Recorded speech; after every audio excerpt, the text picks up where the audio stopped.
Gentlemen, we made it. The 2021 draft is here. I felt like I should dress up for the occasion, threw the collared shirt on, threw the blazer on, even did my hair for you guys. So, we should do some introductions. I'm so excited. I'm your host, John Bauer. Find me on Twitter at the Bauer Club.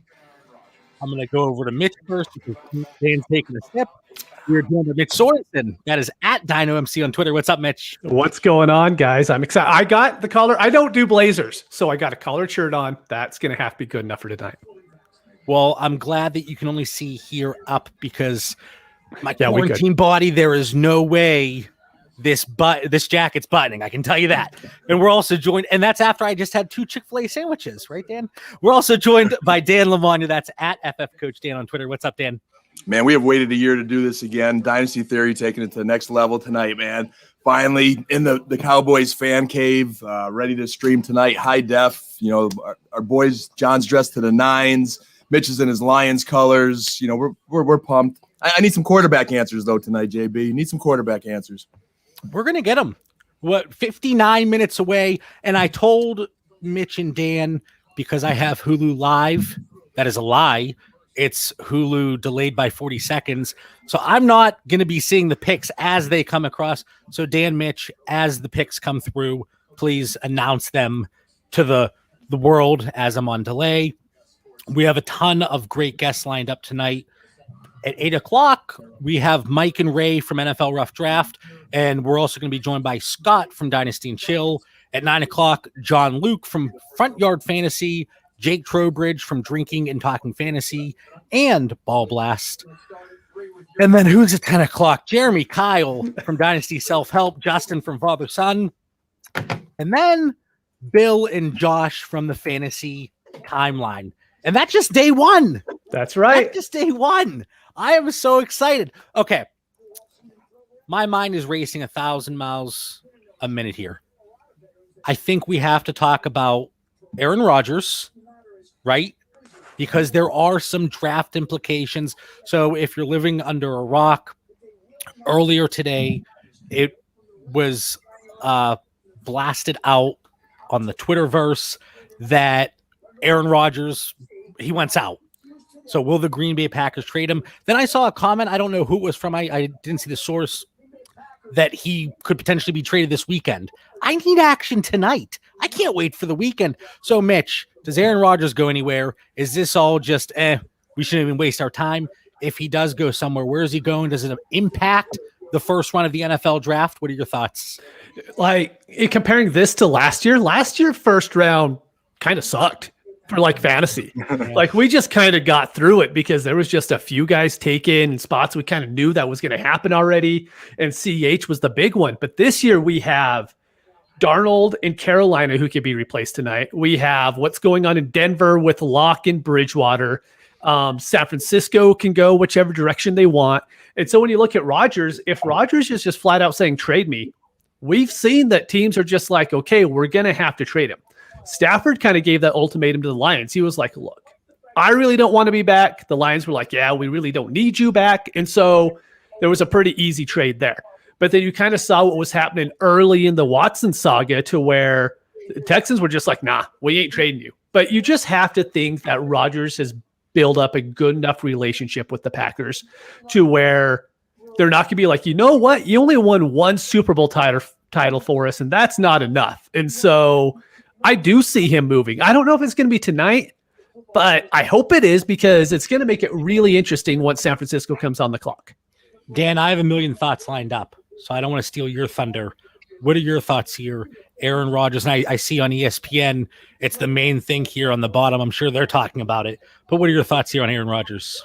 Yeah, Shefty was just starting it up, and very opportunistic timing is my thought for Rodgers to kind of come out today and this to really pick up momentum as America's watching the draft right now, and Rodgers is getting a little momentum for a trade going, I think, here. I think he gave a wish list today, Broncos, Raiders, Niners. That's intriguing to us. You know, is there enough momentum for Green Bay to say, all right, he's serious, he's not coming back? They get an offer tonight, and maybe something happens, or maybe something after. His wish list is the 49ers, Broncos, and Raiders, and thinking about that, Obviously, the Niners are on the clock early. Broncos were very curious tonight, and the Raiders kind of adds just a new element. Maybe that's the team that doesn't have to trade tonight. John Gruden's been itching to move Carr or get off Carr for a while. Maybe Aaron Rodgers is the shiny new toy that he gets to make it happen. So another wrinkle in our dynasty theory of trying to figure out who's quarterback and where this season. Now, I don't think anything happens here in the first round in terms of Aaron Rodgers. I don't, maybe it does. I don't want to get my hopes too high because I want that action. I want something to happen. Is that going to be good for my dynasty teams? Probably not my Devontae Adams shares. We'll see where Aaron Rodgers goes, and how his dynasty value and more so his production, plays out in 2021. But here's my thought, and tell me if this is just me being bored earlier today. And again, my mind racing.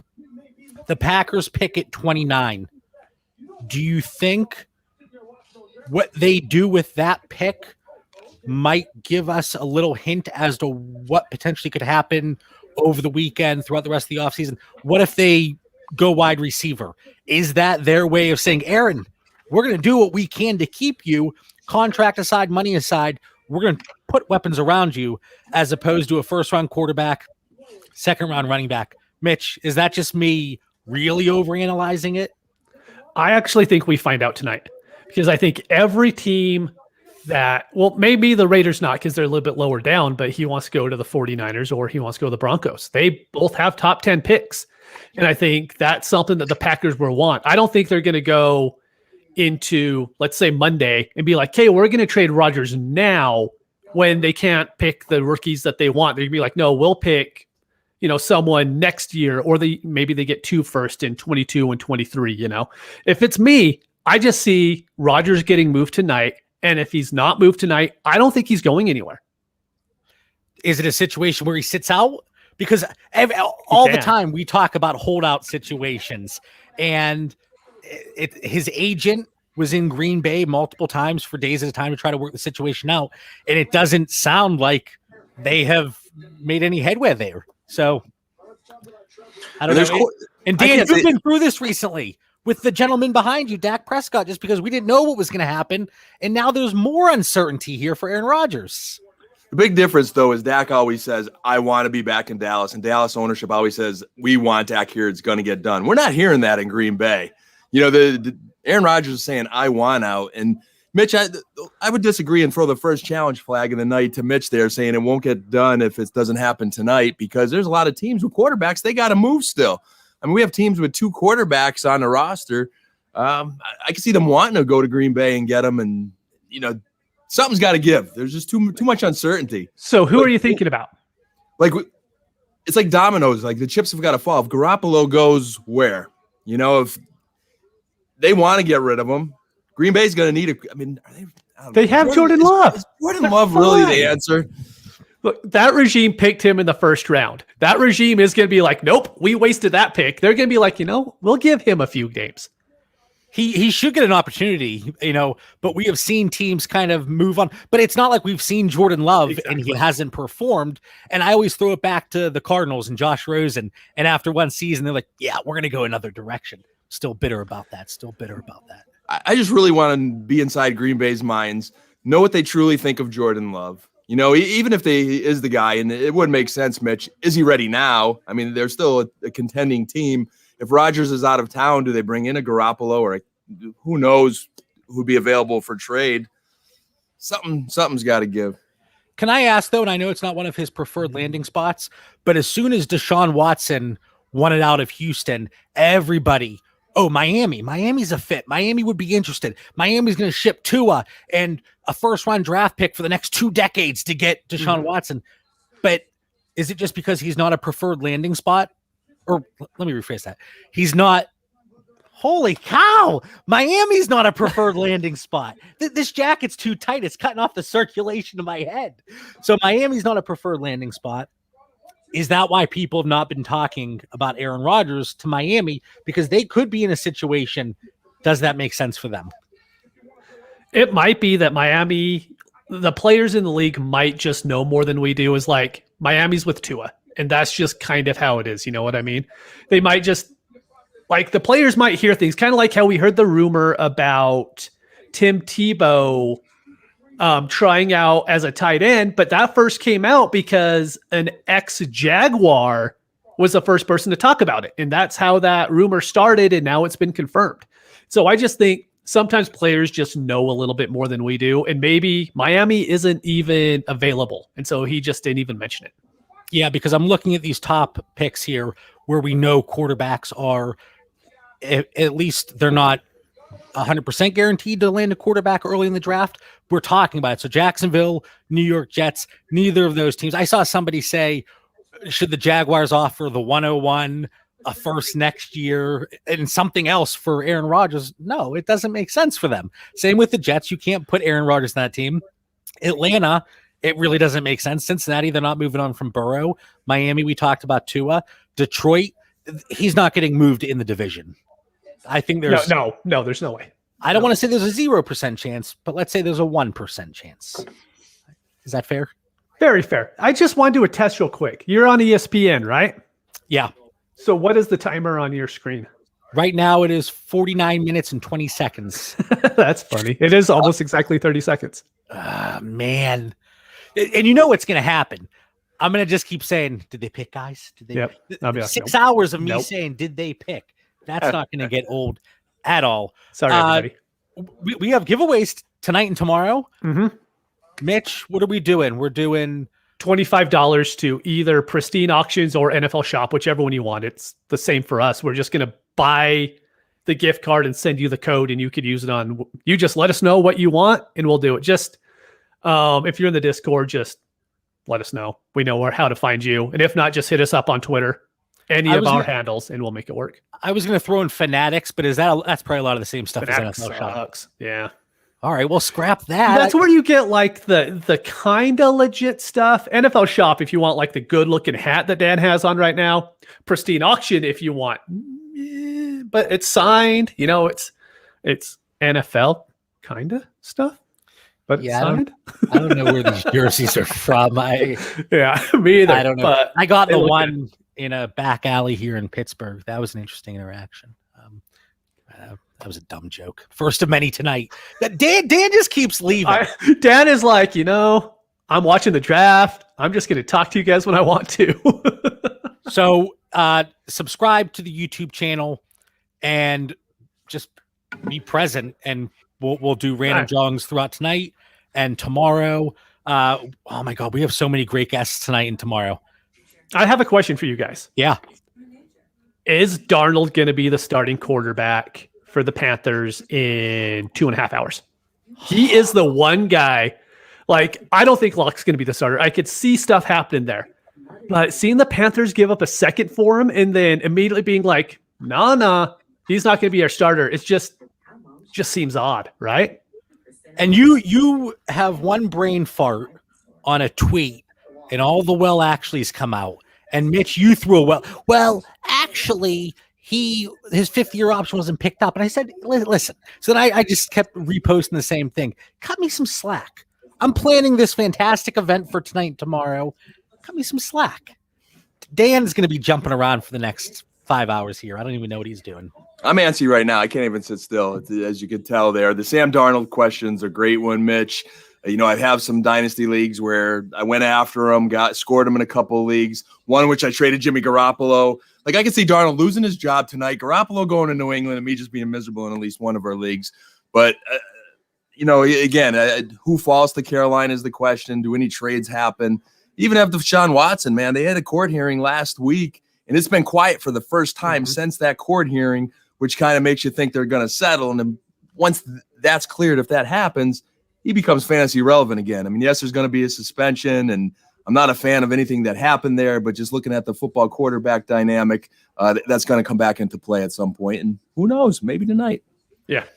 So I don't want to spend too much time here on this first hour, our Dynasty Theory pre-show.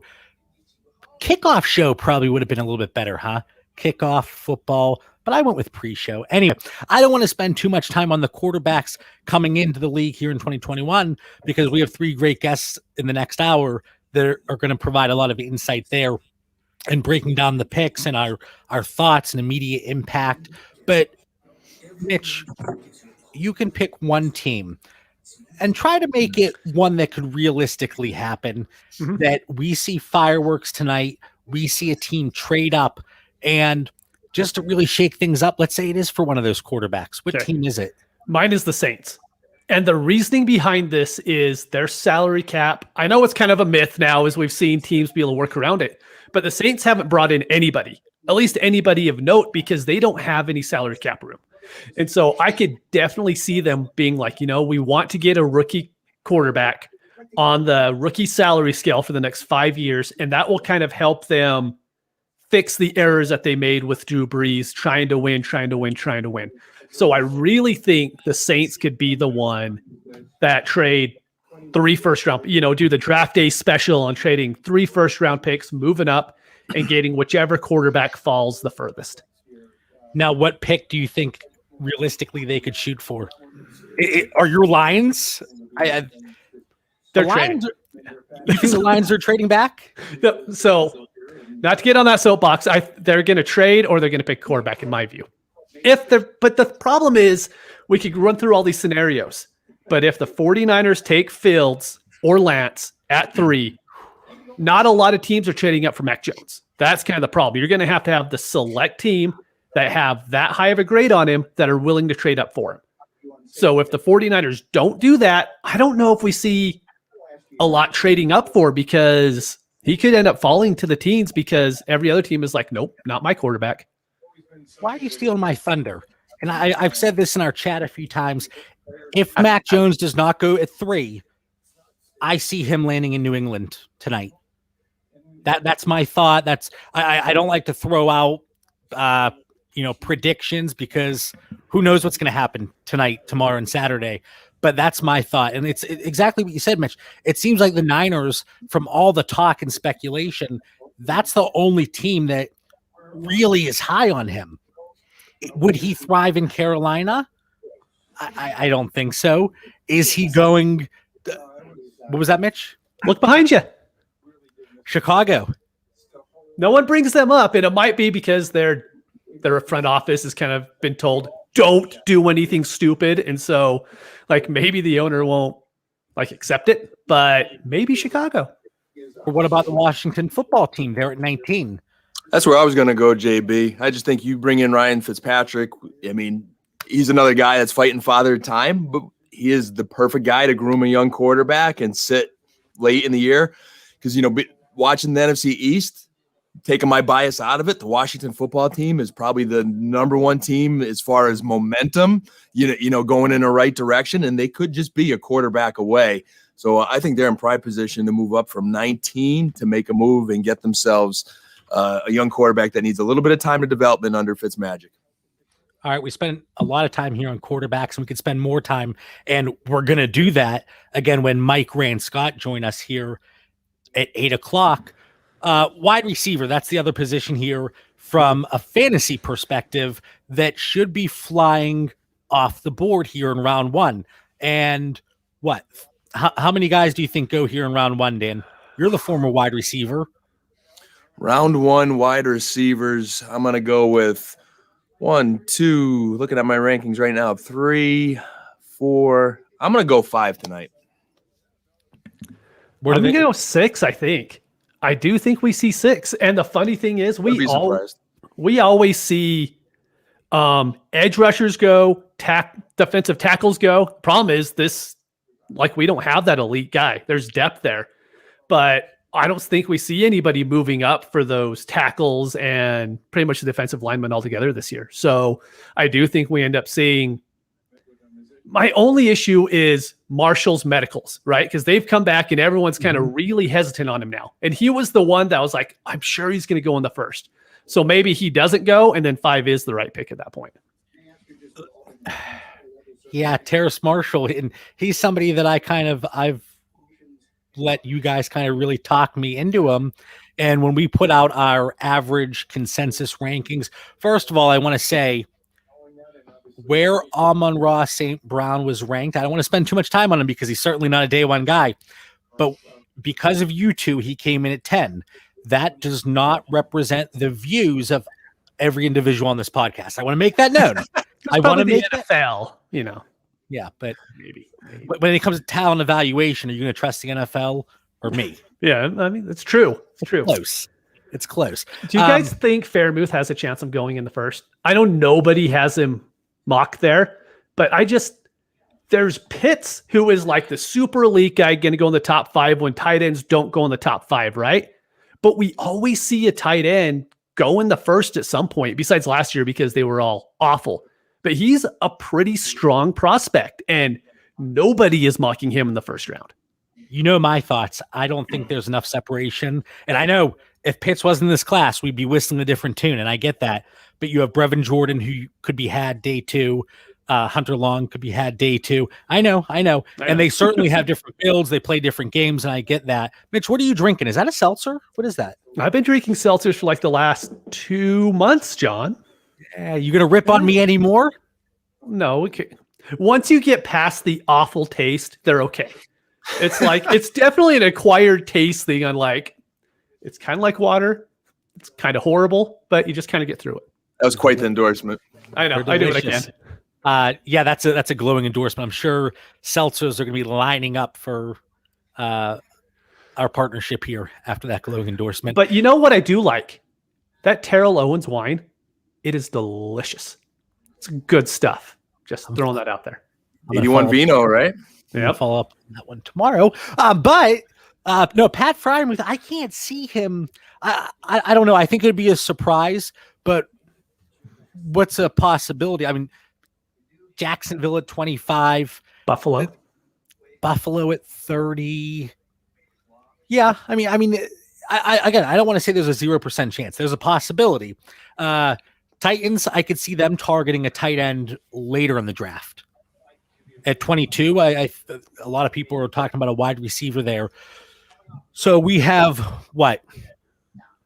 Chase, Devontae Smith, Jalen Waddle, Rashad Bateman, potentially Marshall, Elijah Moore. He's been floating. Oh, and Tony. Forget my boy Kadarius. Come on now. Yeah. I don't know. I think he slips to the second, which is it's not bad. No, I just think the NFL loves him. Like I don't know why they do. They just kind of do. And again, he's the one guy. And Dan and I talked about this. Well, Mitch as well. But he's the one guy at the wide receiver position, and Jalen Waddle to an extent. But you know my thoughts on him. Kadarius Toney, the analytics don't really live up to Kadarius Toney, the player. Watch the film, JB. That's what I'm saying. Seth says, do any running backs go tonight? Yes. Yeah. Najee Harris. But now Javonte Williams could go in the first. If he goes in the first round. I don't think those two go. I think it's going to be ETN. ETN has what I think a front office, like a coach, could fall in love with, right? They can watch his tape and they just go like, I want that guy. I know Javid Best was a 2nd-round pick, but when Jim Schwartz was with the Lions, like he flat out said after the draft pick, he was joking around, but he was like, when I go to sleep at night, I watch Javid Best highlight film. He's like, that's what I do. And ETN is kind of that same guy, right? To where you watch him, you're like, I could do a lot of things with him. And I don't know if anyone watches Javonte Williams. Don't get me wrong. I'm not saying he's bad at all. I'm just saying I don't know if there's going to be a front office that just falls in love with him the same way that like ETN can. As long as, well, here, we'll play that game here in a second. I have something I want to do. But the big thing, and people are throwing out there, Pittsburgh, Najee Harris. I don't like it. I don't. Yeah. Again, that offensive line is not what people are used to 2+ years ago. And this is us preaching. We've been talking about Mike Munchak. I feel like out of all the positional coaches, Mike Munchak has to be the one that's been talked about the most on Dynasty Theory. Mm-hmm. And he's in Denver as the offensive line coach. Yes, that running game hasn't been fantastic, but as soon as he left Pittsburgh, and sure, their injuries, retirements, other things came up there. Injuries to Ben Roethlisberger. But you saw what they did with the short passing game and how that made up for and essentially replaced the rushing game here in 2021. Dan's back there snacking. What are you eating? Dan's good. He's on mute. I can't even hear him. So I was just kicking back on the couch, man. I'm really enjoying being able to watch the draft and do a podcast for the first time ever. But JB, you did it last year. No, I had to go upstairs last year because it didn't work last year. We didn't. That's right. Okay. This is Dynasty Theory 2.0, man. We're high tech now, starting tonight. But no, I agree with everything you just said there. The only devil's advocate I'll play is their O-line. A lot of people are saying, hey, you could push off to the second round and get some O-linemen. There's some good guards and tackles out there. They don't have a running back, JB. Who's going to be? Kalen Ballage? Anthony McFarland got a whole 4 snaps last year. We didn't see as much of him as we liked. I don't know who's going to run the ball for them. So I think you could get a Najee Harris where they pick and still build that line up in the second round, third round. But what devil's advocate to your devil's advocate? So is that like God's advocate, an angel's advocate? I don't know. But why not go after running back in one of those mid rounds or even the early rounds, just not the first? I'm thinking if you don't get Harris or Etienne or Williams, you're not getting a premier back. The depth is not there compared to other positions. I like Trey Sermon. I do. He's a little bit higher on my list. I think he fits the Pittsburgh, right? Like normally I wouldn't be like Trey Sermon, but I think Trey Sermon actually fits what Pittsburgh likes. They like the little bit bigger running backs, and I think he could actually fit there in the later rounds. But my biggest issue with Harris is... Wait, can I say one last thing about Pittsburgh? Please, go ahead. I think Michael Carter would be an interesting fit. But here's I'm going to object on both of those last two suggestions because knowing the O-line is not what it needs to be, don't you need a guy like Najee Harris that can make things happen on his own or a guy with that explosiveness of ETN? I think they need an elite back to make up for what they don't have in offensive line. Agreed. Here, my biggest issue with it, we get stuck on these specific lining spots. Last year was Houston. Mm-hmm. It was, I think, Miami the year before, if I'm remembering correctly. Last year was Kansas City also. Yeah, Kansas City. And a lot of times it just doesn't happen, right? We're like, there has to be a back going to the Texans. They don't have anybody. And lo and behold, they have David Johnson who just kind of does this thing. There's just these one lining spots to where us as a fantasy community all say a back's going to go there. So that's the point to I'm like, maybe it doesn't happen. Or we look at the wide receiver landing spots. I remember, and this is JB of the past. We've talked about the changes I'm making. I'm working on internally here and fixing myself. But whenever Paris Campbell went to the Colts, whenever JJ Arcega-Whiteside in the second round went to the Eagles, I was like, okay, this is intriguing. And then foolishly, I'm in one league. Mitch, you took over an orphan. It's that Just Us league. There are Colts fans and there are Eagles fans in that league. And I believe I took Paris Campbell and JJ Arcega-Whiteside earlier than I should have because I thought they would eventually pay up, and I got stuck holding the bag there. But yeah. So I want to tell everybody to listen to, I'm sure they already do, but the late round podcast that came out today with JJ Zacharyson, he had something great with the wide receivers today. He was like, don't hate the ones that have elite talent that go to a bad spot. Worry about the ones who don't have elite talent that go to a good spot. He brought up Dan's guy Hardman as a perfect example. Is the spot's perfect and you hype him up because of it, but he's still not the talent that you want to where you have someone like, let's say Chase just goes to, let's say some reason he goes to Dallas, right? It's not going to happen, right? But there'll be people that'll be like, oh, there's too many mouths to feed in that offense. He's not going to be as good. Just like we heard about CeeDee Lamb last year. Lo and behold, CeeDee Lamb is amazing. And so Justin Jefferson goes to the Vikings and was like, oh, it's Cousins. We don't want anybody going there. They already have Adam Thielen. A.J. Brown going to the Titans. Yeah, exactly. It happens time and time again. But as dynasty and fantasy managers, we have to be willing to correct those mistakes. And whether or not you want to admit it, in the back of your mind, yes, landing spot, it's always back there. It's always creeping back there. But that's a really good example of something that we should be taking into consideration One more is Jalen Reagor that I wanted to bring up because he's someone that I fell in love with kind of through the draft process, but there was really nothing stats wise to where analytical wise, John, as you would say, that would tell us that, hey, he is a mid first round pick and he's going to be really good. What did we see? There's no one else there, so he has to do something. And he was put in a great situation. He got a little bit injured there at the first of the season. But last year, the offenses were so far past the defenses that if a rookie didn't perform last year, I'm immediately worried because that was the year to perform. Because every offense that was good was amazing. Man, I'm watching ESPN. Louis Riddick, he's trying to one-up me. Man, he looks good. What a good-looking suit. What a he good. Needs to be a general manager, man. He's going to be, but he's got the 3-piece suit, the pocket square, and then you have Mel Kiper looking like he just went to Kmart to get his suit. Looks like a mortician. God, do I look like Mel Kiper right now? A little bit. The hair. All right. So one thing I wanted to talk about. Man, what was the game I wanted to talk about? Oh, man, Brett. Who's your Keyshawn Vaughn this year? Nobody. St. Brown. Oh, did I say that out loud? I'm sorry. Keyshawn Vaughn was a miss because of poor evaluation from a prospect standpoint and looking at available historical data. That is a miss that I have owned time and time again. I proudly sit here on April 29th, 2021, and still own that. Amon-Ra St. Brown is nowhere near the same situation. Of course, different positions, but it's not the same in any way. I'm not crazy about Mac Jones' suit.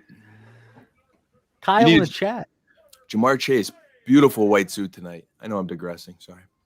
No, I got so sidetracked. I know John said, let's not talk about the top 10 tip picks too much, but we're just going to skip that for a second because I actually have a question for you guys because I don't know if we'll be able to hit it just when the Bengals are on the clock. So Burrow is there. How much do you think the front office went to him and said, hey, do you want Jamar Chase? Or are they just being like, we're not talking to him yet about that stuff. He's a rookie. We're not going to really let him decide because you would think he would be like, hey, you just got your knee wrecked. Do you want someone to help luck for you so that doesn't happen again? Or is Jamar Chase so good that you could get the ball out that much faster because of him? That sort of thing. I think they looked for his input. I don't know how much weight they're putting on that. Like Patrick Mahomes is chirping in your ear to take Clyde Edwards-Helaire. They take Clyde Edwards-Helaire. I don't know really. I don't really know how much they're taking that into consideration. But I'm sure they did have that conversation. I would think a healthy organization would at least have a little bit of conversation. Hey, what's your take on Jamar Chase? We're doing our evaluation. And then it's kind of like, that's it. It's again, the conversation, but they should get that feedback. And it will be really interesting, Mitch, to see what direction they go in. Sorry, John. I was going to say something else that's really interesting. I was just going to say it because Slater just walked across the film, the TV. But so the tackles, Sewell and Slater, right? Soul. I always say Sewell. Yeah, it's Soul. But so kind of with defensive tackles, teams want 34-inch arms. And it's like, if you do not have 34-inch arms, you are not going to be a tackle in the league because there's only if I remember right, one or two that are just average tackles who have under that arm length. But these guys are going to be drafted in the top 10 to 15 picks, and they don't have that arm length. And there's actually a fair amount of teams who don't want to play Slater at the tackle. They want to move him to guard, which is really weird to see a guard, outside of the Colts guy that's escaping me being picked that high. Dan, something's going on over there, buddy. Over where? What? He's just a little grainy. It's all right. Sounds good. Yeah, you're not clear. That's all right though. I don't know if you want to bump down to standard def. Hopefully it's temporary. Everything looks good. Sounds good. You guys sound good. Sounds good. Because normally when I have problems, I see it. But am I good now, John? Am I good now? No, you're a blur. We'll let you know when it comes back. All right. I'm so upset. I had something I wanted to talk about. I said a little game I wanted to play. Oh, yeah, there's a game. Sorry. And then I just went off about prospects. But I don't remember what that game was. Oh, well, it probably wasn't very good then. No, clearly not. I was looking at these later. Why are you looking? John. Am I good now? Am I good now? Tell me I'm good now. No, you look the exact same. Yeah, you're grainy. You're grainy. Grainy. We have 25 minutes. 25 minutes till the draft kicks off. Finally, the speculation can come to an end. We finally can have some resolution, at least for the landing spots. Draft capital, that's the last piece to the puzzle. And now we sit here for 4.5 months of talking about the landing spots. That's the next. Yeah. Now we get to overanalyze everything else, which is good. It's better than these make-believe stuff we've been doing so far. 4th wide receiver drafted. This is from TJ. Bateman, Elijah Moore, Marshall, or Tony. So 4th wide receiver. Chase Smith. I think I'll say more. I'll say Bateman. What happens if Bateman goes to the Ravens? Are you dropping him down your rankings? Why do you want to do this to me? He's your guy. I mean, I know. Everyone kind of has him going there. So if it does actually happen. So I have Bateman and Devontae Smith. I'm trying to think of when we just put together our rankings. I have them back to back at the end of the first. I probably would swap them and then have Devontae Smith. Because when we were doing our tiers, I had them in the same tier. Mm-hmm. I had Devontae Smith and Rashad Bateman, but Bateman edged him out just slightly for me, but I could see myself flipping that back.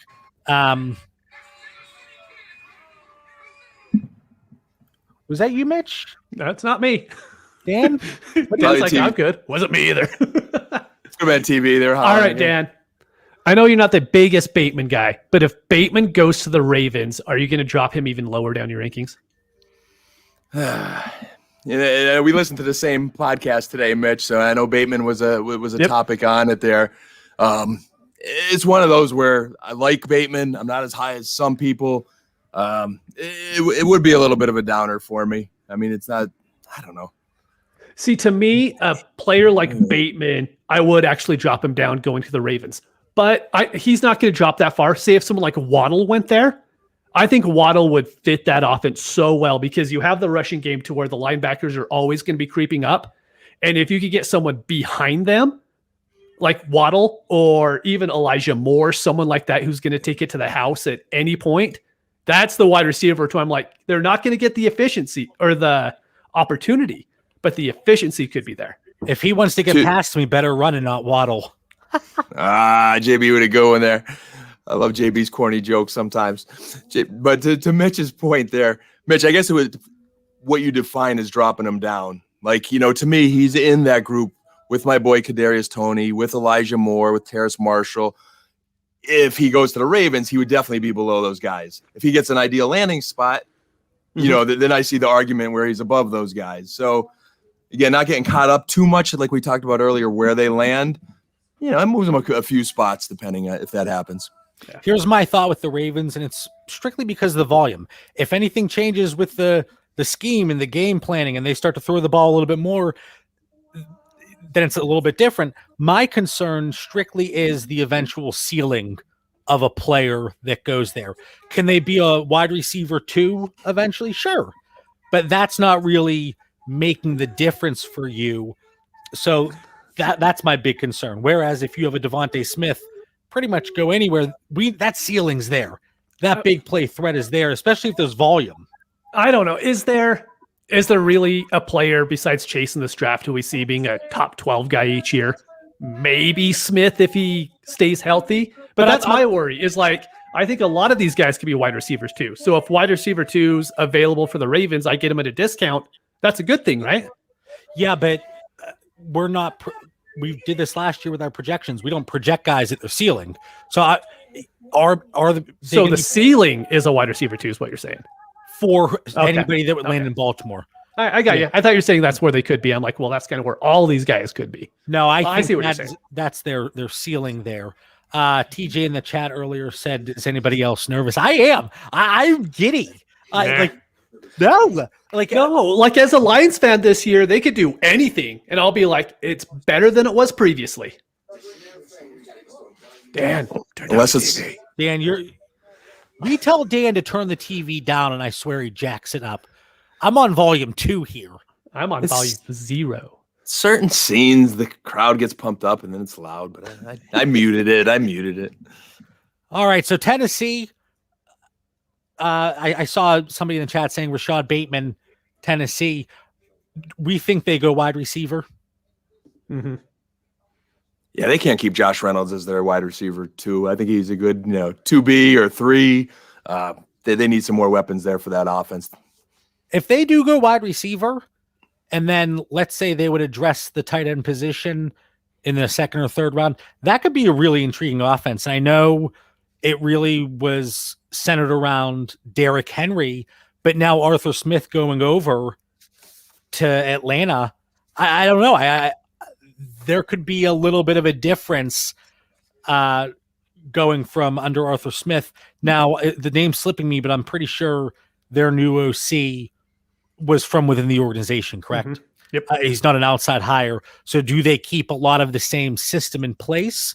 I would say there's a better chance than not that they do. So I think it's just a lot of production to replace between Corey Davis and Jonnu Smith. Yeah, again, Josh Reynolds will help some. Anthony Ferkser, he's been a receiving tight end, but I'm not putting all my production in Ferkser and Josh Reynolds. So without, just allowing teams to stack 8 in the box and try to stop the run game, I think they'll get a little more out of Darrington Evans too at running back. I know last year they talked about lining him in the slot a little bit. He's a fast little guy, but one more weapon at least there for Mr. Tannehill. Mm-hmm. And Evans was another one. He suffered some injuries throughout 2020. All right. I think I figured out and remembered the game, and I use that term loosely. It's a pretty dumb game. But who's a player that loses tremendous value, a veteran that loses value tonight? Drew Lock doesn't count, right? Because he's like... I went out, I'm not joking, I sent out 40-plus offers for him yesterday. Some were accepted, a lot were rejected, and some situations, what I offered, it was a lot less than other leagues. And like Hayden Hurst plus a 4th. That was... The Ring doorbell went off. Sorry. I muted that too. Anyway, before I was rudely interrupted, Hayden Hurst plus a 4th for Drew Lock. That was accepted. I was really happy. Did I pay... what was the one? A 2023 second in 2/3. I paid that price. Roy says Joe Mixon when the Bengals draft a running back. Jeff says Darnold. Hayden Hurst, I think, yeah. But what made me think of this, I'm looking at 25 Jacksonville Jaguars. I knew you were going to say it. No, I was still in the process of acquiring James Robinson, so I'm on board with Mitch. Certainly, I think Dan, you're on board with us as well. They have a lot of other issues they need to address, but they have so many picks. But looking at the, I don't want to get too far down the road and get out of the first round, but any positional players outside of quarterback that you guys think lose value. I see Will Fuller. I think Devontae Parker is one as well, even though it seems most people lost interest in him as this offseason's progressed. Any other names? I got one. What about Evan Ingram? What happens? So Barkley's back. Kenny Galladay's there. The Giants go with a wide receiver in the first round. Like Evan Ingram isn't going to get his 8 targets a game that he's used to. It's going to drop down to 6 or 7. And when you drop half of those a game, it's going to make it a little bit difficult, to keep that. He's tight end 6 now in Dynasty, somewhere right around there. I don't think he's going to be top 8 at the end of this year. Really quick, I had to look it up, but Evan Ingram, 6'3", 240, and clearly this is the way to comp, but 6'3", 245, my man Brevin Jordan. So what if they would pull the trigger there and take him in the 3rd? This is the last year of Evan Ingram's deal. I know he's been a player where we've had heated conversations in the Discord, and we've talked about him more than we probably should. Yes. There are days I'm like, I can't talk about Evan Ingram today. It's Evan Ingram, Brandon Ayuk. Those are certainly names that always pop up. But yeah, I love Evan Ingram, but I think it's foolish to think that he couldn't lose tremendous value throughout the draft. I am nervous about James Robinson. I like him, and I think he'd still be fantasy relevant even if they draft someone. But if they go as high as an NTN late in the draft, I mean, how do you keep a first round running back off the field? It's going to interfere. What is going on? I try to class up the show. Again, I try to spruce it up a little bit. Dan's hacking up a lung, all these different noises coming out. Those M&Ms, man. Sorry. And that's a free plug there, too. They sound delicious. But, okay, here's my issue, right? We say running backs don't matter. We say it constantly. We say teams shouldn't spend draft picks on running backs. And then the Jaguars have a very good running back. What's the first thing the dynasty and fantasy community do? Oh, he's an undrafted free agent, so they should just draft someone else. If you believe the Jaguars are heading in the right direction, they're not going to use an early pick on a running back. It doesn't make any sense from a franchise point of view. And I'll say this, if they do, I will think less of them as a building franchise and more of just I'm waiting for them to blow up like they have previously. Let me just challenge that real quick. So Jaguars, their primary needs are quarterback. They get that with their first pick. It's O-tackle, wide receiver, and safety. I don't agree that it's wide receiver. I'm seeing that. I'm reading that. But I think when you have DJ Shark and Laviska Shenault, I'm not saying they don't need depth at wide receiver, but I don't think it's a primary need. When you get to the end of the first round there's probably not an O-tackle or safety that may be first round worthy. Like they could probably wait to the second round. They've got a lot of draft picks. You get a star running back, Mitch. Urban Meyer wants his weapons for his offense there. They could still build this team, and they need defensive help. No doubt about it. They need a lot of help on the defensive side of the ball. If they do it late in the first round, they're the same old Jaguars, man. If they draft one, I'm just going to be like, I'll still draft the guy. I think he will definitely replace James Robinson if it's ETN in the first round. But as far as like the franchise building to the NFL sort of view, I'm out. Like, nope, I have no faith in him. Well, let me ask, it kind of goes hand in hand with that about veterans that could potentially lose value. But we're talking about James Robinson, somebody that Mitch certainly thinks will have more value in 3 days than he does tonight. So should we be looking to go out after the first round? Because obviously we're not blasting out offers tonight, but early tomorrow during the day, are there any players that you're seeking out via trade in your dynasty leagues because you think, okay, this is the common perception and thought that this player, potentially James Robinson, loses value. I'm going to go out and acquire him today at a potentially discounted price out of concern or fear that that team addresses that position. Is there anybody else that tomorrow morning, boom, you're going out?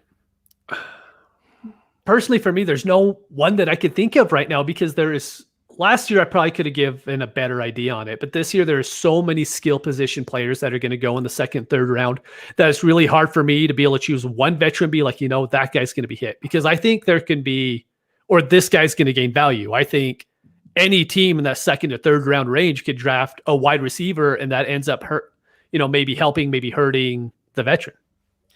Higgins, if the Bengals take Chase.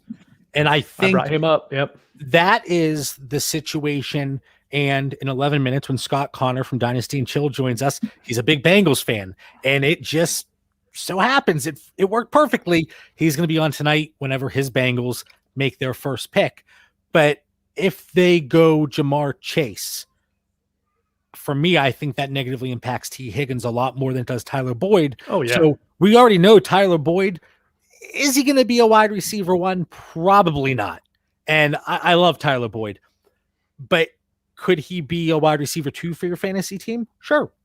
But now you're going to have to pay a heck of a lot less to acquire him if you do believe that T. Higgins does, in fact, negatively impact that Jamar Chase negatively impacts T. Higgins more than he does Tyler Boyd. So I think that's a good name, and I think it's something that's going to be talked about because I do think the Bengals go with Jamar Chase. Penny Sewell. That's what I want. But how many times do we see? We're 50 minutes in. This is the first time the word's coming out tonight. Dysfunctional teams make dysfunctional decisions, and it's true. So I would love to see the Bengals go Soul there at what? What are they? 5? Yeah, they're 5. 5. All right. We have 10 minutes before Mike, Ray, and Scott jump on with us. Run through your predictions here for the first 9 picks, because that's I think the most interesting.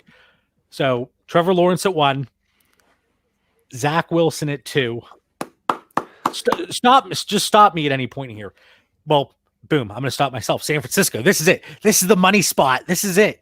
This is the domino effect that whatever happens at 3, it's going to have that trickle down effect. Yes. And do you think it is premature to say, in a little over exaggeration here, and Mitch, don't worry, this is not going to be vulgar, even though the word premature got thrown out there, but what San Francisco does at 3, this is one of the potentially biggest picks here over the next few years. I think there are so many repercussions. You look at, who was it? Somebody in our Discord, was it TJ? It was the LeBron James draft. Number 1 was LeBron James. Then it was like Dwayne Wade, Chris, whatever it was. But number 2 was it Darko Milicic or it was something like that?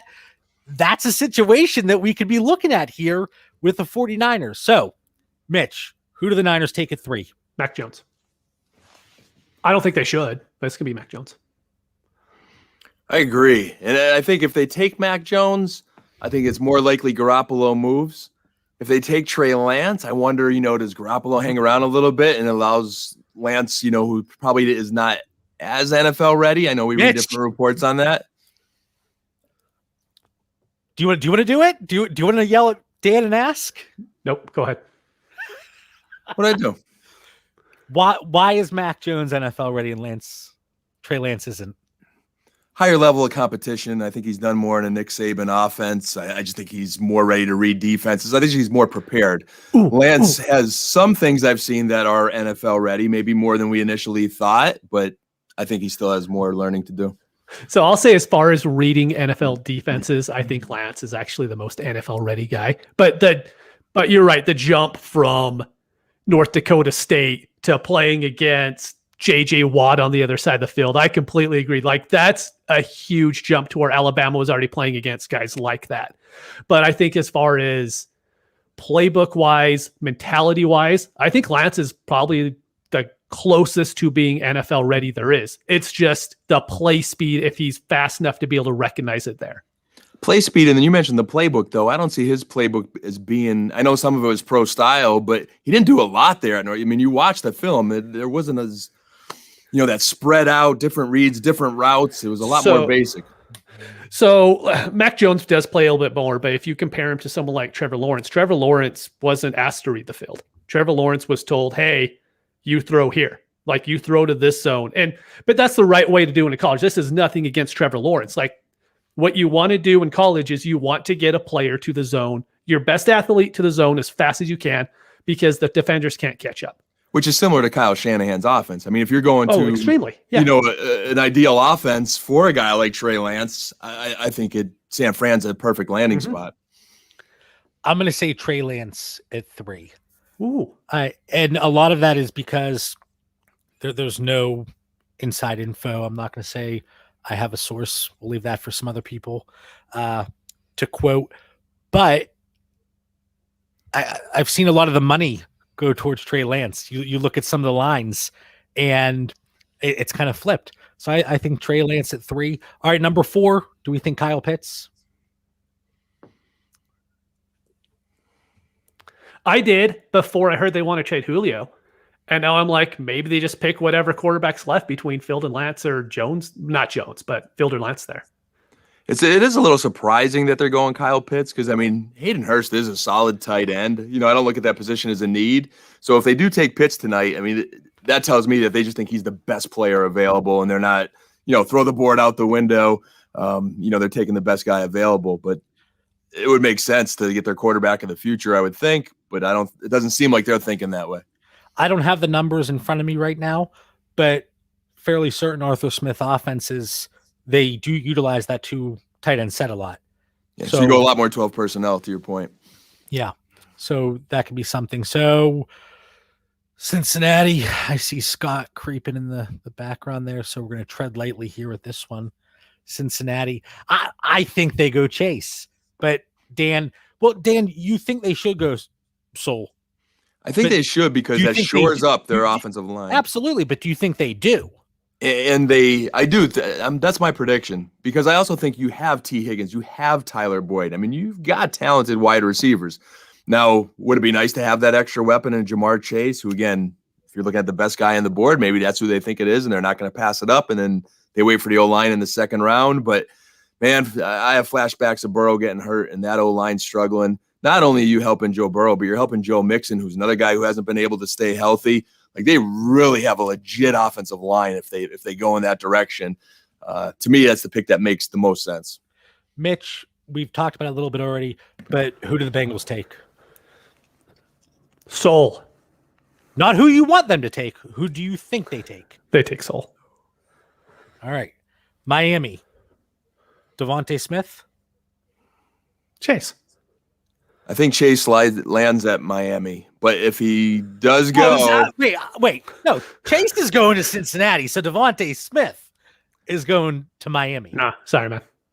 Dude, I locked this in on FanDuel, so I'm going to win whatever amount of money the first place gets. I ace this draft. I'm good.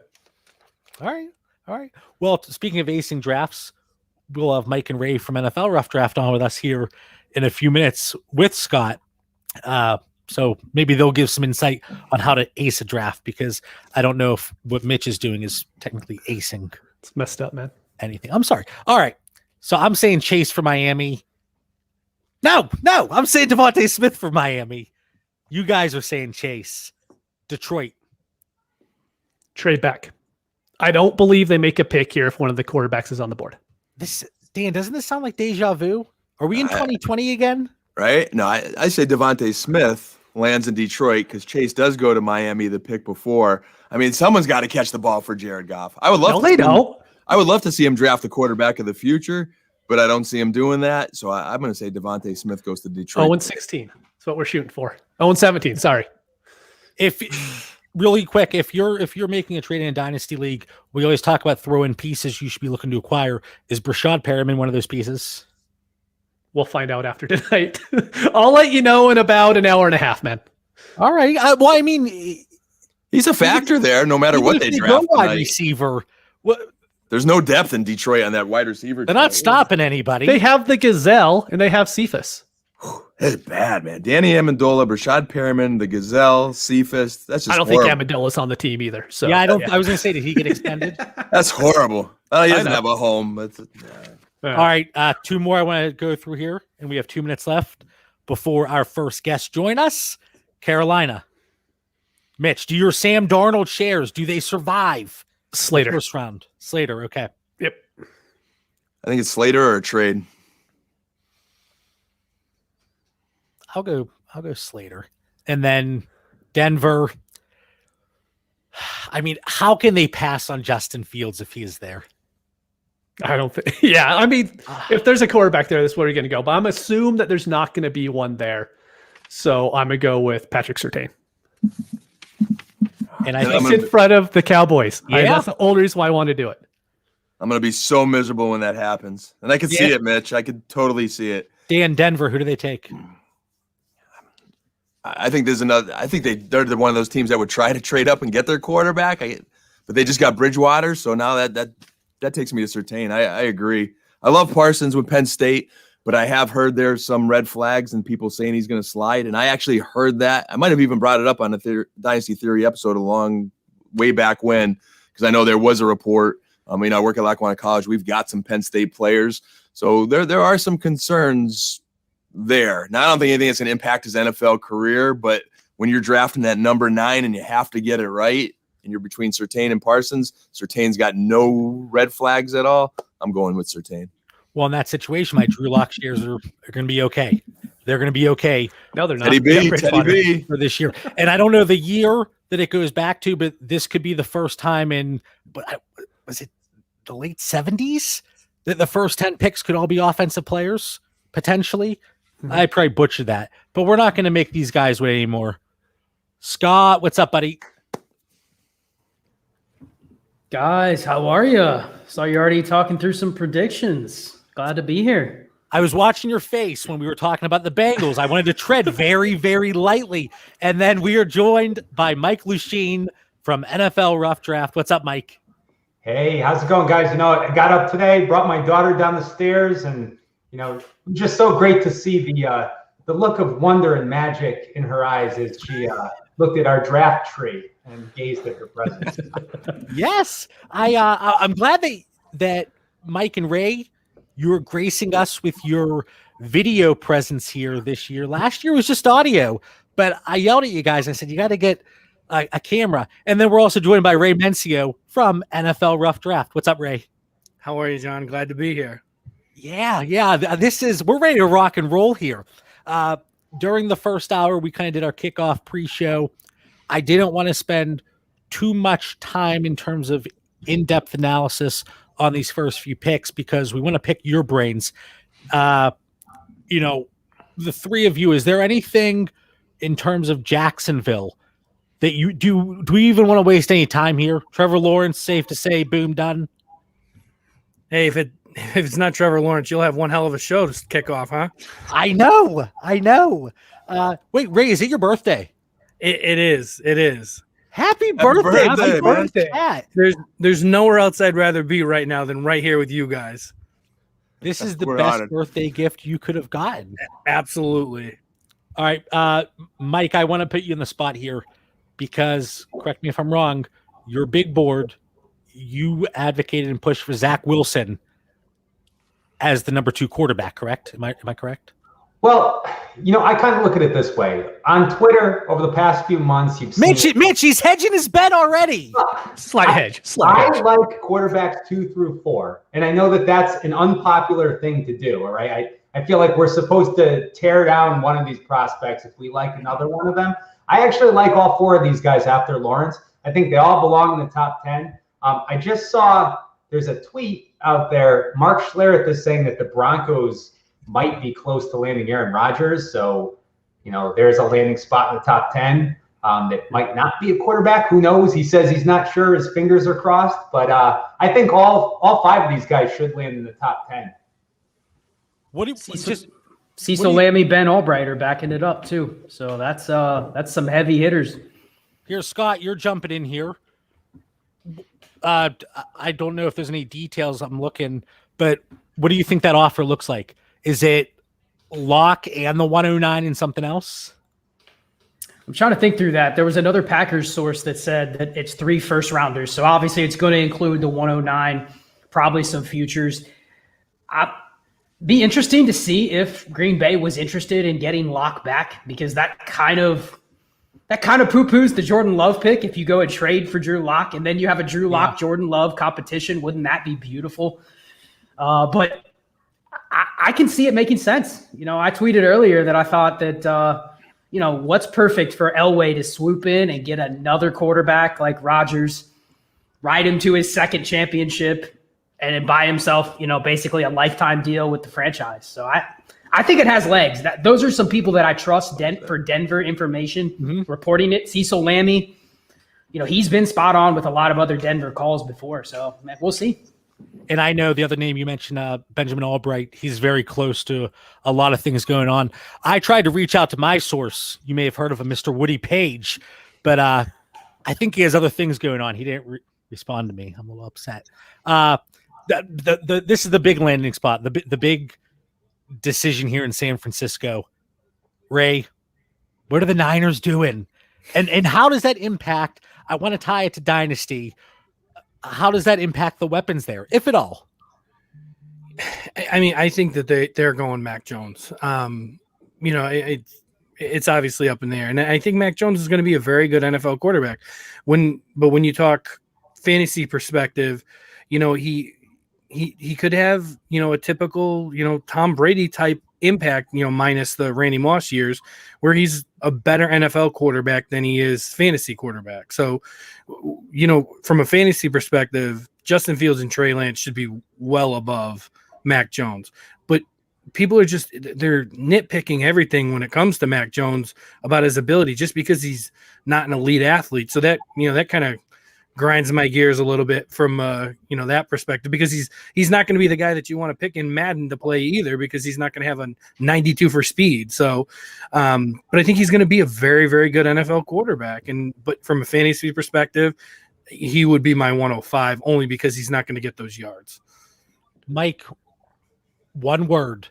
What is the first word that comes to your mind when I say Mac Jones has a low ceiling?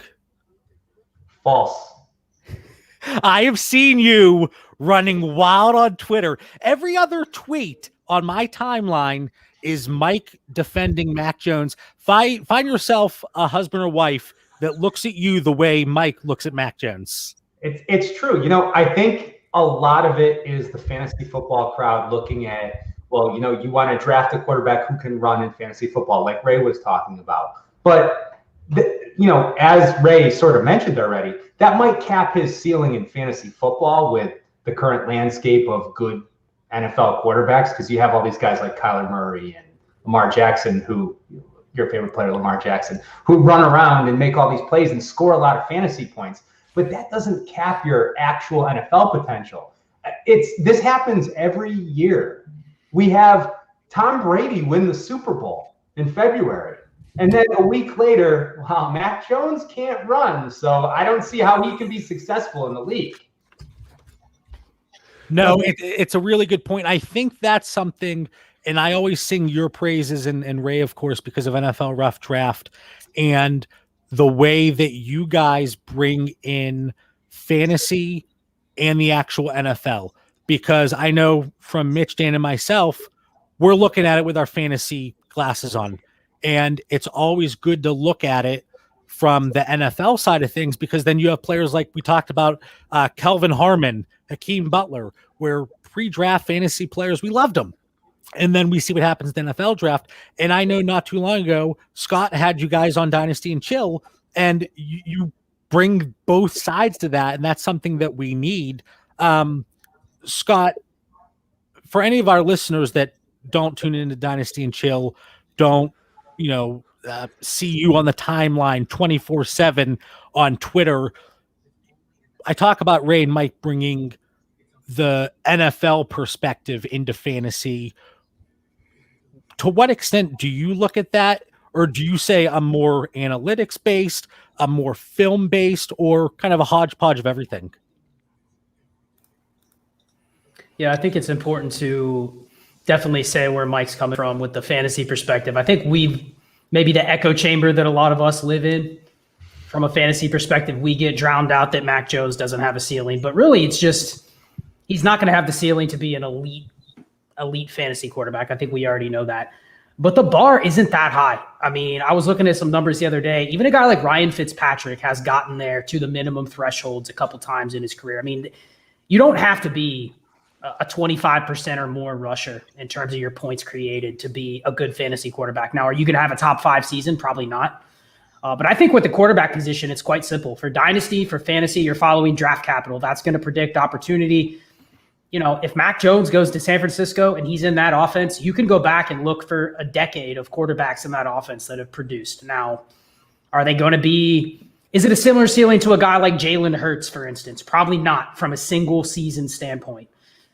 But I'm actually excited for Mac Jones. I think it's going to be very fascinating if he goes to San Francisco and then we have some of these other guys land in spots that the community isn't going to seem as ideal. I've already seen some drafts where Mac Jones is going ahead of Zach Wilson. And I think Zach Wilson, we pretty much have him. We've had him locked in for about a month where he's going to go. There hasn't been much evaluation in terms of what his landing spot's going to be, what his draft capital is going to be. So I'm rooting for Mac Jones to San Francisco only because I think it's going to put him right up in the mix with all the other guys. It's just going to create more value for rookie drafts. So, yeah, that's how I'm looking at his ceiling. Derek Carr, Baker Mayfield. I mean, these guys flirt with top 12 seasons. They're probably never going to get there, but that's kind of what I'm looking at. And I'm fine with that, given the turnover at the quarterback position in Dynasty right now. If I lock in a Kyle Shanahan quarterback for 4 or 5 years, that's probably top 15 just based on value alone day one. And maybe that's a hot take. I don't know. I was skeptical when I was planning the guests for every hour to have you with Mike and Ray, but luckily I knew you guys got along because, Scott, on more than one occasion, you are very pro-Russian quarterback. I know you've knocked Jared Goff. You've knocked some of these other more statuesque players. You've had issues on occasion with my guy, Matt Ryan. And I wasn't even sure if I wanted to have you on the show tonight, to be honest with you, because of that. But, you know, but you believe Mac Jones in that system, he can work despite not being able to run like Lamar Jackson, as we've already, known. Yeah, I mean, Kirk Cousins last year, he had a 7.9% rushing share. In terms of his points created, only 7.9% were on the ground. So that's well below the threshold you're looking for. But Kirk Cousins has been a top 15 quarterback 5 of the last 6 years. He hasn't finished outside of the top 17 as a starter in the NFL. So you're locking in essentially what you would say mid quarterback to production. And that's worth something in today's, realm of quarterbacks being turned over constantly. So, I mean, I'm not going to bat for Mac Jones necessarily, but I think that a guy like Goff and Mac Jones, the problem with Goff or Matt Ryan in Dynasty, there is already a stink on those guys. They are not a value added by having them. They are not a value added by having them in their first or second year. Now, if we're looking up in 2024 and Mac Jones has basically had the same career as Jared Goff the last 3 years, he's probably not going to be a locked-in starter. Nobody's going to want him at that point either. So I think it's also looking at what asset you're holding. A guy like Goff, he is what he is. The only path he has any value in Dynasty is he's in my lineup. He's a quarterback too. That's it. There's no other outs. You can't flip him. If you're rebuilding, you're screwed. You're not going to flip him for anything of value. So I'd rather have the guy that's fresh. So, I mean, that's why I'm pushing him up a little higher if he goes to San Fran. One thing I was going to mention on Mac Jones is it's something that's not really fantasy relevant at all, just maybe a little bit, is we all think he's really accurate, right? George Kittle was set in horrible positions by Jimmy Garoppolo. Jimmy Garoppolo got him injured like twice this past year and then once against Arizona the year before by throwing him horrible passes. George Kittle is the guy that's going to go up and try to catch anything. Any ball he is thrown, he's going to do his damnedest to go and get it. And Garoppolo got him killed earlier in the season because of it. So if Mac Jones can just be more accurate than Jimmy Garoppolo, I mean, if that's giving your fantasy producers on that team just more time on the field, then I'm all about it. Do you think Kyle Shanahan thinks about that throw in the Super Bowl to Emmanuel Sanders in the fourth quarter? Heck yeah. And they're all good examples. Between the accuracy, keeping Kittle on the field, falling short on the Super Bowl, there's a reason they traded up to number 3 to get a quarterback like Mac Jones. I think Scott's analysis is spot on. You get him that Cousins-Baker range, but you're getting stability for a few years in a Shanahan offense. And like Mike said, quarterbacks 2 through 4 behind number 1, they're solid. They belong in the top 10. Ray, let me ask you, for Mac Jones specifically, because the San Fran landing spot, it's the most polarizing, the most talked about at this point. You can't look on any social media platform. Heck, you go on ESPN, CBS, that's talked about. If Mac Jones does not land in San Francisco, how far down do you think he slips, and where do you think he makes sense? And actually, me and Mike were talking about this yesterday. I still, I know that it's probably even more polarizing is when Chris Sims puts out a mock draft, but there's no chance that I think that if Mac Jones were to be there, if the Patriots don't trade up, he's not falling past them. And if he does, if there's a quarterback available at 16, 17, 18, you're going to have a bunch of teams trying to get either back into the first round or move up to get over Chicago and Washington because they're absolutely not going to pass. So the lowest that Mac Jones would ever go, in my mind, would be 19-20. And I don't care. I don't see in any way, shape, unless Mac Jones, there's something that we all don't know about him. Like he's, a Laramie Tunsil situation where and again, Laramie Tunsil didn't even fall that far, but you're talking about a guy who's an accurate quarterback who does have upside, regardless of what people think. and there's a lot of quarterback needy teams. So, I still think, I agree. They're all worthy of top 10 picks. So I don't think that you're going to see someone fall. The one thing that, for you, John, today, the most disappointing thing that happened today was that I saw an Aaron Rodgers tweet that his future was in jeopardy.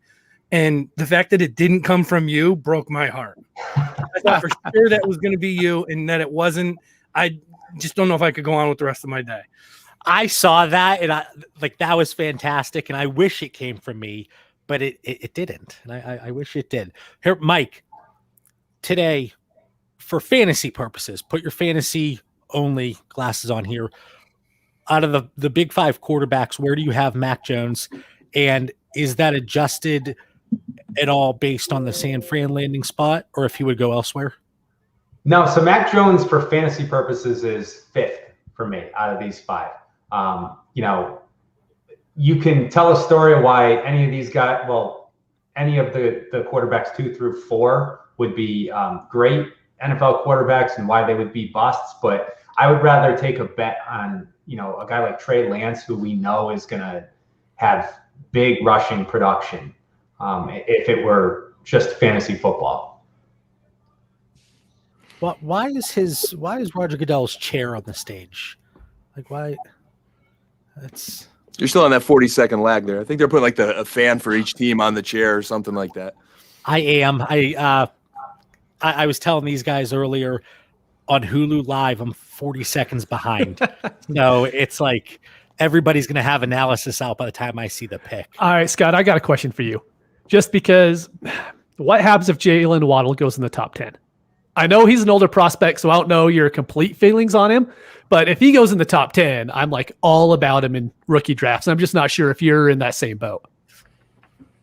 Yeah, man, this receiver class, it gets more and more disappointing by the day, but there's still a lot to be shaken out tonight. I think I'll sum it up like this, and this is probably giving it away because I think I'm in at least 4 dynasty leagues with all of you guys combined. But I'm looking at it as I'm not going to try to get too caught up on landing spots, but I'm not fading really any of the receivers in this class. I'm going to try to get a couple shares of each one. That's going to hurt. I'm going to try to do it where, I don't want to pay the 111 for Devontae Smith. So if he's there at the 202, that's the spot I probably have to get him. But, listen, here's what I'll say. I think that none of the receivers in this class, and everyone can shake their heads, outside of Jamar Chase, none of them are difference makers. There's probably going to be 1 or 2 that become one. I don't have a clue who it's going to be. So if you can trade out of this class, if you can, pick up future picks, I just don't think there's any difference makers. So I'll have a couple shares of Waddle, but that's my analysis. It's wide receivers don't matter, and I'm going to stick to it even with some of these landing spots.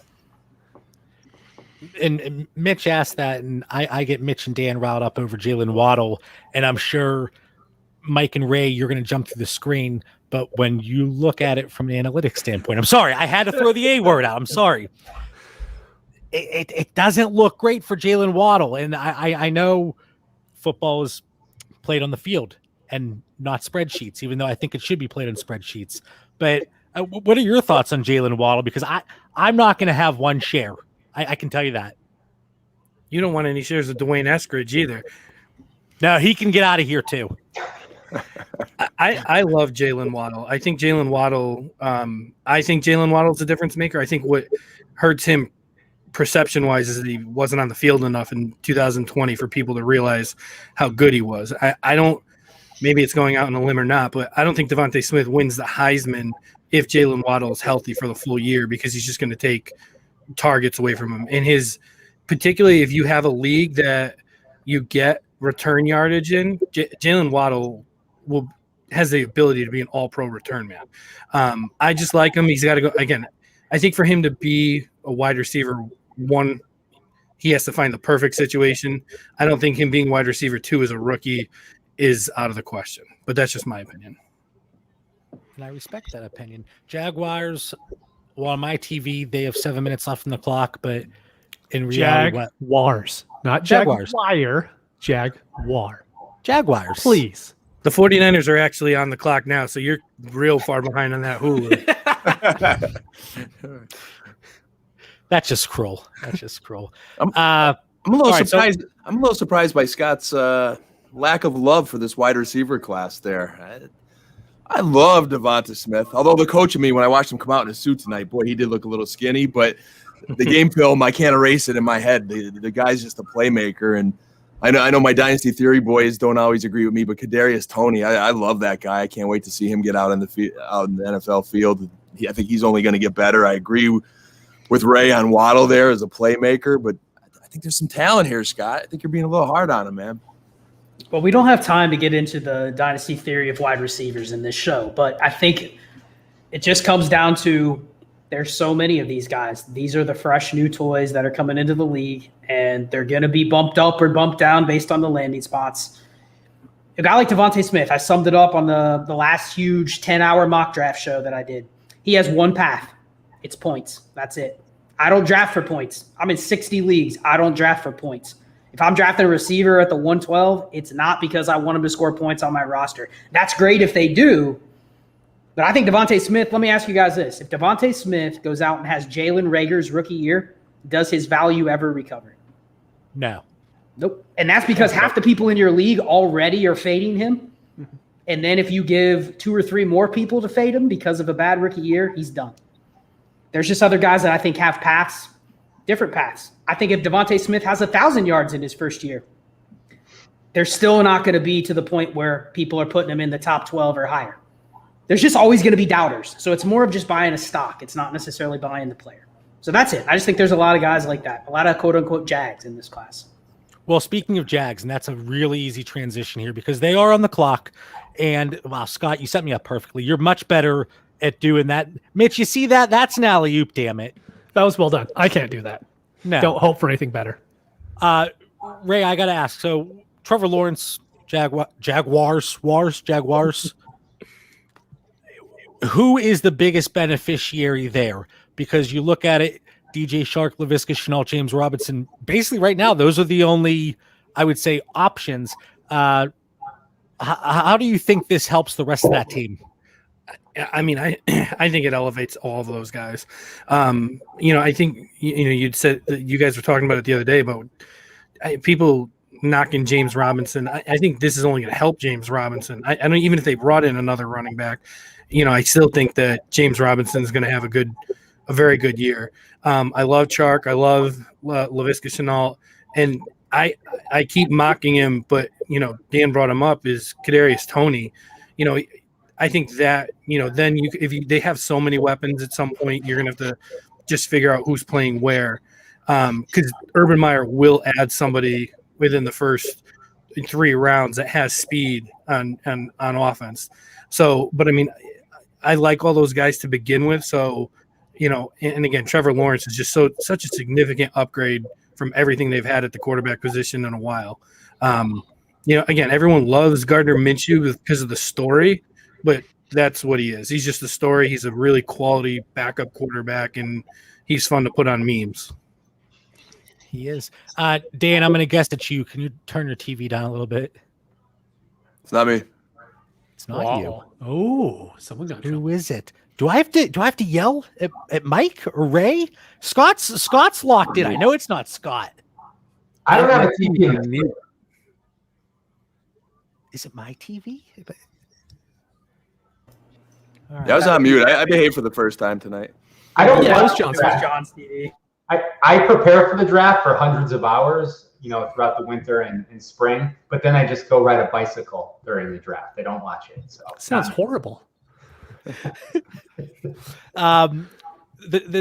Jags here, Mike. I know it's not going to be the first round pick, obviously. Well, it could be in the 20s, I guess. But is James Robinson their guy? That's a big question here. Looking at the Jags. Yeah, and we've seen crazy things happen before, but I just can't see them taking one of those big 3 running backs. You're probably gonna have to take one of them at 25. They have bigger needs. A guy like Christian Barmore is there. They're gonna go that route. So I think the only realistic possibility for the Jaguars would be Michael Carter, maybe a little bit later. And even then, I don't see the point of adding a significant running back to that backfield right now. So once you get past Michael Carter, you're looking at day 3 guys most likely. So I wouldn't worry about Robinson. Of course, we've seen crazy things happen in the past, so we're not going to know for sure until we get through tomorrow night. Scott, here's a question for you, and I know, Mitch, you're going to be interested in this. We all know the story with James Robinson and his draft capital, or lack thereof. At what point do you no longer care about draft capital? Because I think that's something that is always in the back of people's minds when looking at dynasty values. Yeah, it's something I've been thinking about refining my process. I've been very slow to adapt to players that show that they're better than their profiles, and I don't buy in quick enough. If you're just talking about trying to balance out, a lot of leagues like a lot of us are in, if I completely punt a player and don't get any shares the next year, if they go out and smash, I think you have to go out and buy in, especially if they're in a situation like Robinson. The funny thing is Mike was saying like 70% of teams draft a running back every draft. So like some teams are going to bring in players. Yep. Like teams bring in NFL players. So it doesn't even matter. This class is so bad at running back. The Jags are going to probably draft a running back, and it's going to be somebody that the dynasty community, some person out there had him as their RB6, and it's going to be a little bit of a threat to Robinson. But I don't think so. I think if I have a running back in dynasty, I'm really not worried about this class other than maybe 1 or 2 landing spots. That's it. So I feel good about him. I had no shares. I actually bought one the other day in a pivot deal from Nick Chubb. Picked up a couple 2 pick upgrades as well. So I'm in on Robinson, and I wasn't last year. I see the pick is finally in. Surprise, surprise.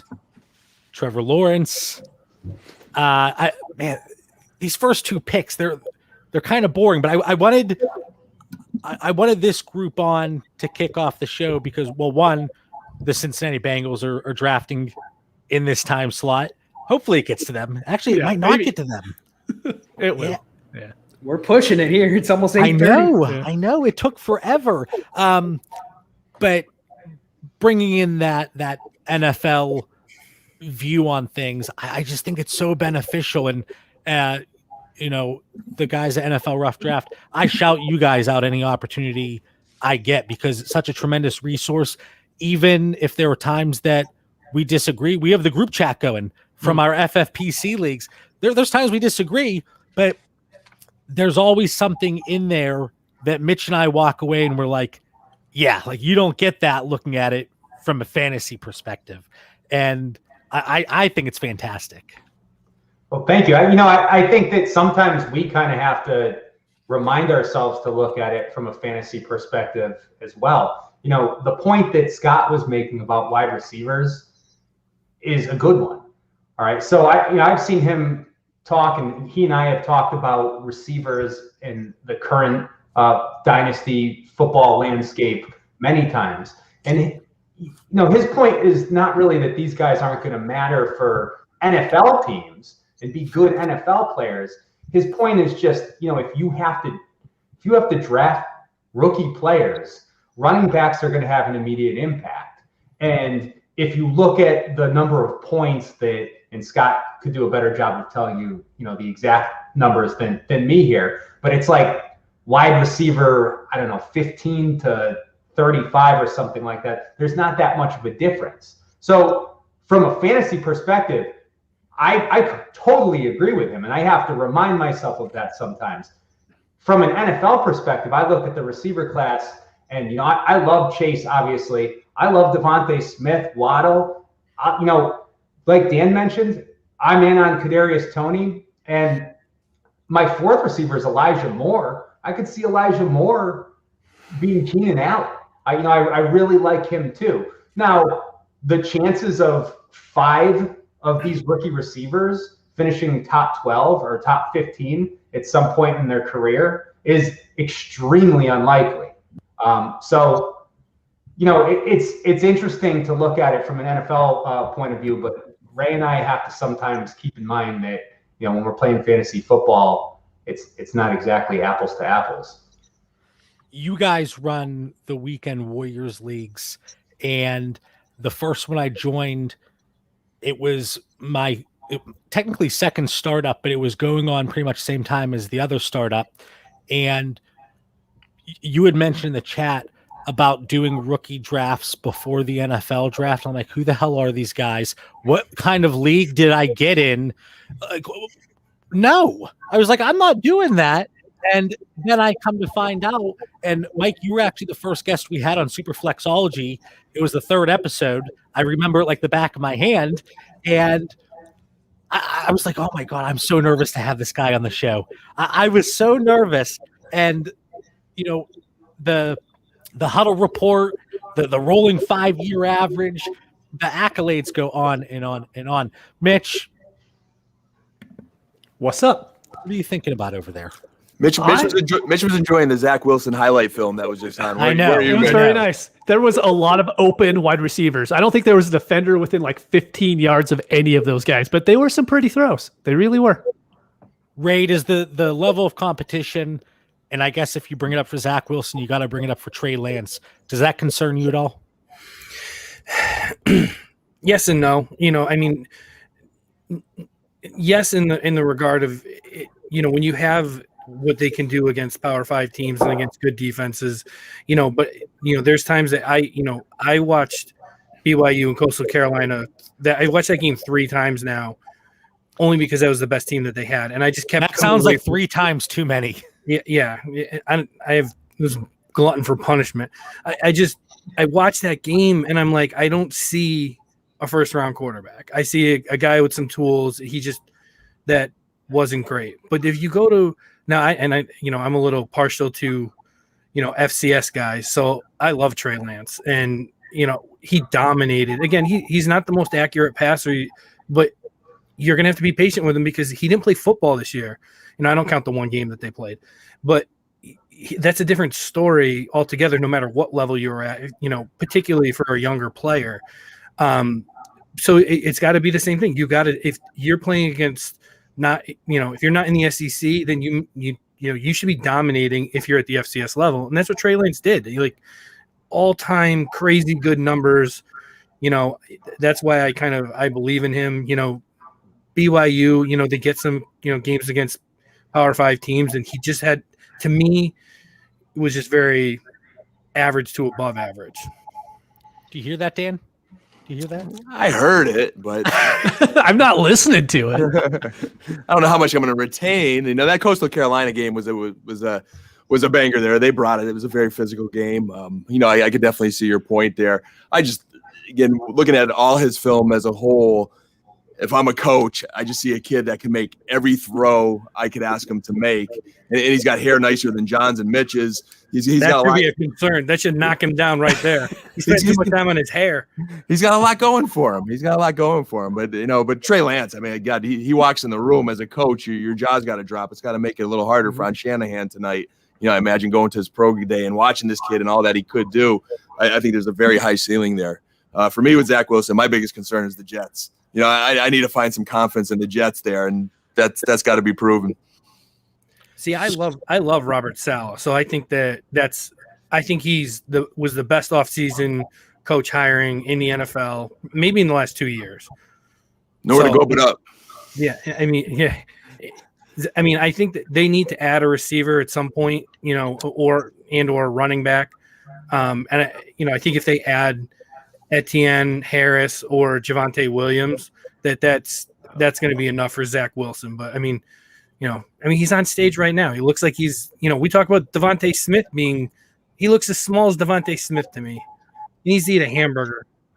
You get away with it at quarterback, though. Romo wasn't a big guy all those years. Well, you got to go to the Dallas guys now, huh? Every show. Get the ball out of the hand quick. All right, I can't talk about Dallas anymore right now because we're going to be talking about them in 90 minutes or so. So save it up, Dan. Save it up. Scott, right now, your quarterback rankings. We talked about the rough draft guys having Mac Jones at number 5 for fantasy purposes. Zach Wilson, where does he slot in for you? And did him going to the Jets have anything to do with it? No, I think he's probably 4 or 5, depending on if Mac Jones goes to the 49ers. But again, it's a positional scarcity argument. I don't think there's going to be anything that I'm going to have happen that moves Justin Fields off of number 2.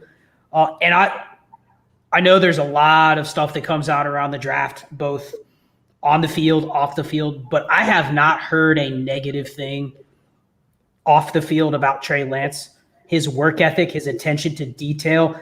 I've even heard, and I'm not a film guy, everyone knows that. I'm pure numbers. But I've heard people talk about what he was asked to do in their offense makes him the most pro-ready NFL quarterback. This is coming from his quarterback coach, Quincy Avery. He was on the broadcast with Dane Brugler and Lance Zierlein, and he talked about that. He said, Trey Lance, everyone has this perception that he has to sit like 1 or 2 years. And he's like, the guy's ready to step in. Now, he just doesn't have the reps. I think he only has 17 games played in his career. So people are going to say he doesn't have the experience, which is fair, but it's not from a technical perspective, at least from what I've heard. So I'm in on Trey Lance. I'm willing to bet on the guy wherever he goes. I think with Zach Wilson, I've already seen him fall in rookie drafts. I would not be shocked if, like Dan said, Jets. The Jets' perception is going to knock him down. If any of the running backs goes in a good spot, I can see them going ahead of Zach Wilson in rookie drafts. I got him in a 111 in a spot 2 weeks ago. And people traded up for both Jalen Waddle and Devontae Smith ahead of me. And I traded into the 111 to get Zach Wilson. I think that's going to be something that happens. So I would say 4 or 5, but 4 or 5 goes in the 108 or higher for me. I'm not taking, the running backs unless they're in smash spots. And that's still the debate for me. I'm not even a huge Zach Wilson guy, but if I can get him at 111, I'm probably going to break my phone. Yep. I just because of the question marks across the position and the way things have been changing. And Scott, I know you've talked about this countless times on Dynasty and Chill and in your Patreon. Again, I keep saying it's the only Patreon that I pay to be a part of. So if you're listening to this, Dynasty and Chill, I'm sure you know where to find them on Twitter.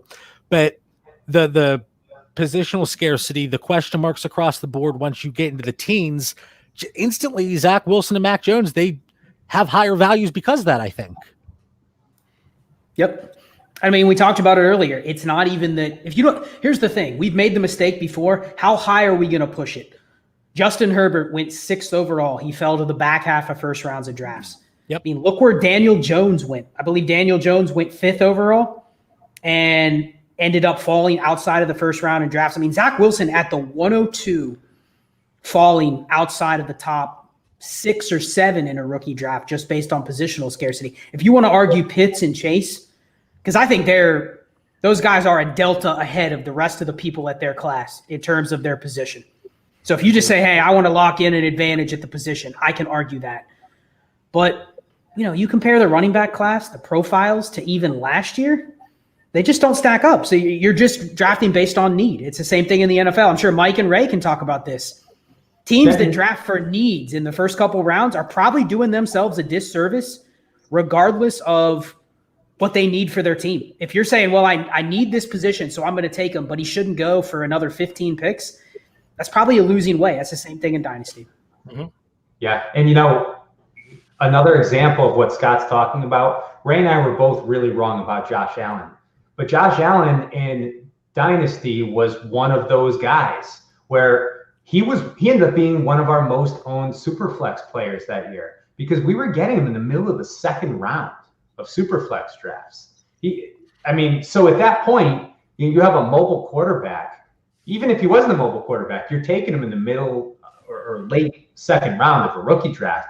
And that just ended up working out. We were wrong and good for us. He ended up being a good player. And Scott's also right about drafting for need. Nobody ever looks back and says, 10 years ago or 15 years ago, the Steelers took Troy Polamalu, but they really could have used a guard that year. Vikings taking Randy Moss. Right. If you stack together good drafts as an NFL franchise, you have 2 or 3 good drafts in a row, you're a Super Bowl contender as long as you have a quarterback. You have a huge advantage over most of the other teams in the league. Where are we here? Is the pick in yet? No, we're 2 minutes away. But I'll just say real quick, in Superflex drafts, the 105 is the lowest I will let any of these quarterbacks drop. I could understand taking Pitts over him. I 100% can because maybe he's that unicorn at the tight end position too, who he could be Kelsey and Kittle. Wait, really quick, can you clarify which quarterbacks? Are you going all the way to Mac Jones? No, because it's the 105. He can't go above, right? I just But want to clarify. yeah, so as far as like the top 4 quarterbacks, right, as far as fantasy goes. But even Mac Jones, 109 probably, 108, 109. That's where he is for me. None of these quarterbacks are going to make it past the 110. I know I need to adjust my stuff, but like I just can't see him dropping that far. Like there isn't quarterbacks in the league right now. Look what's happened with the Bridgewater. How much have you paid for Drew Luck? You're giving like seconds up, thirds up, a second and a third up for him. This is my red flag. But yeah, I was ignoring it. Scott, Mike, and Ray, do you see the way Mitch starts to get a little aggressive whenever he knows I'm going to challenge him? And it happens every week. It happens every day in our chat. And I don't even know why I tolerate it. But Mitch, we did the mock draft, and I took Mac Jones at 109. When I made the pick, you went, oh, awful pick. What happened over the last week? I've learned. Maybe I listened to you a little bit. I would never want to give you credit for anything because that would take the fun out of this whole podcast and this whole stream, really. So maybe you were okay getting him 109. Actually, I don't remember the mock draft, how it exactly went. But 109, perfectly fair for Mac Jones. And I actually think, and I mean, just the last week, seeing quarterbacks traded, seeing, Darnold go, and then Bridgewater might be the quarterback for Denver, and just all of these different things. Like, it's hard to find a quarterback you could trust for 2 years now. You give me one that I could trust for 3 years, then I'm all about it. I'm not kidding. I have sweaty palms right now for this pick. Here it comes. Goodell at the podium. All right, we got to pause it here for a sec. Scott, who's it going to be? Real quick, say it. Trey Lance. Yep, Trey Lance. Mike? Wow. Who is it? Yeah, you don't watch. Trey Lance. Trey Lance. Trey Lance. Let's go. Wow. Mitch, how about when we took Trey Lance? Sure did. In the second round of that big 14-team Superflex League where quarterbacks flew. All right, so here is my question. Ray, I got your thoughts on it. Scott, how far does Mac Jones slip now? Because this is like the movie Draft Day. Nobody must have went to his birthday. Now he's going to keep slipping. Yeah, it's interesting because I think one of the telltale signs yesterday was Denver trading for Bridgewater. To me, one of the things that immediately said was if they're targeting a quarterback, I don't think it's Mac Jones. But they have a pretty sneaky suspicion that the guy they want is not going to be there at 8. So maybe it tipped the Trey Lance pick a little bit. I still like Mac Jones, but I think this is a clear if you have the 104 in a Superflex league, you just gained a bunch of value because it's going to be Trey Lance, Justin Fields, jockeying for 2 and 3. If it's any sort of tight end premium, 2 tight end, Kyle Pitts is going to be right there. So, you just gained extra value by having a 104. I don't know if Mac Jones is on the board for a lot of teams, quite frankly. There may be a team that's sitting down in the teens. We've already talked about the Bears, Washington, New England. There could be teams we don't even know could be in play. I don't know. Could a team like Minnesota be interested? You never know. But I think he falls. I think he falls outside the top 10, which that's going to be a real interesting evaluation now for Dynasty because I think it's fair to put him in the range with some of those receivers, even though I think I'd still probably take Mac Jones just based on what we've already talked about. Personally, for me, sorry. Was that Ray? All I care about right now is I want Mac Jones to go to the Lions or Cowboys just for the sake of the show. Why'd you do that to me, man? That's just wrong. There was a time to where I said if Zach Wilson goes to the Lions, I'll no longer be a Lions fan. If Mac Jones goes to the Lions, I will burn my house down. Just get rid of all this stuff. Wait, I'm not even kidding. And it's funny because a comment just came through in the chat. Mike, I got to ask you, could you pull off the suit with like the shorter pants and no socks?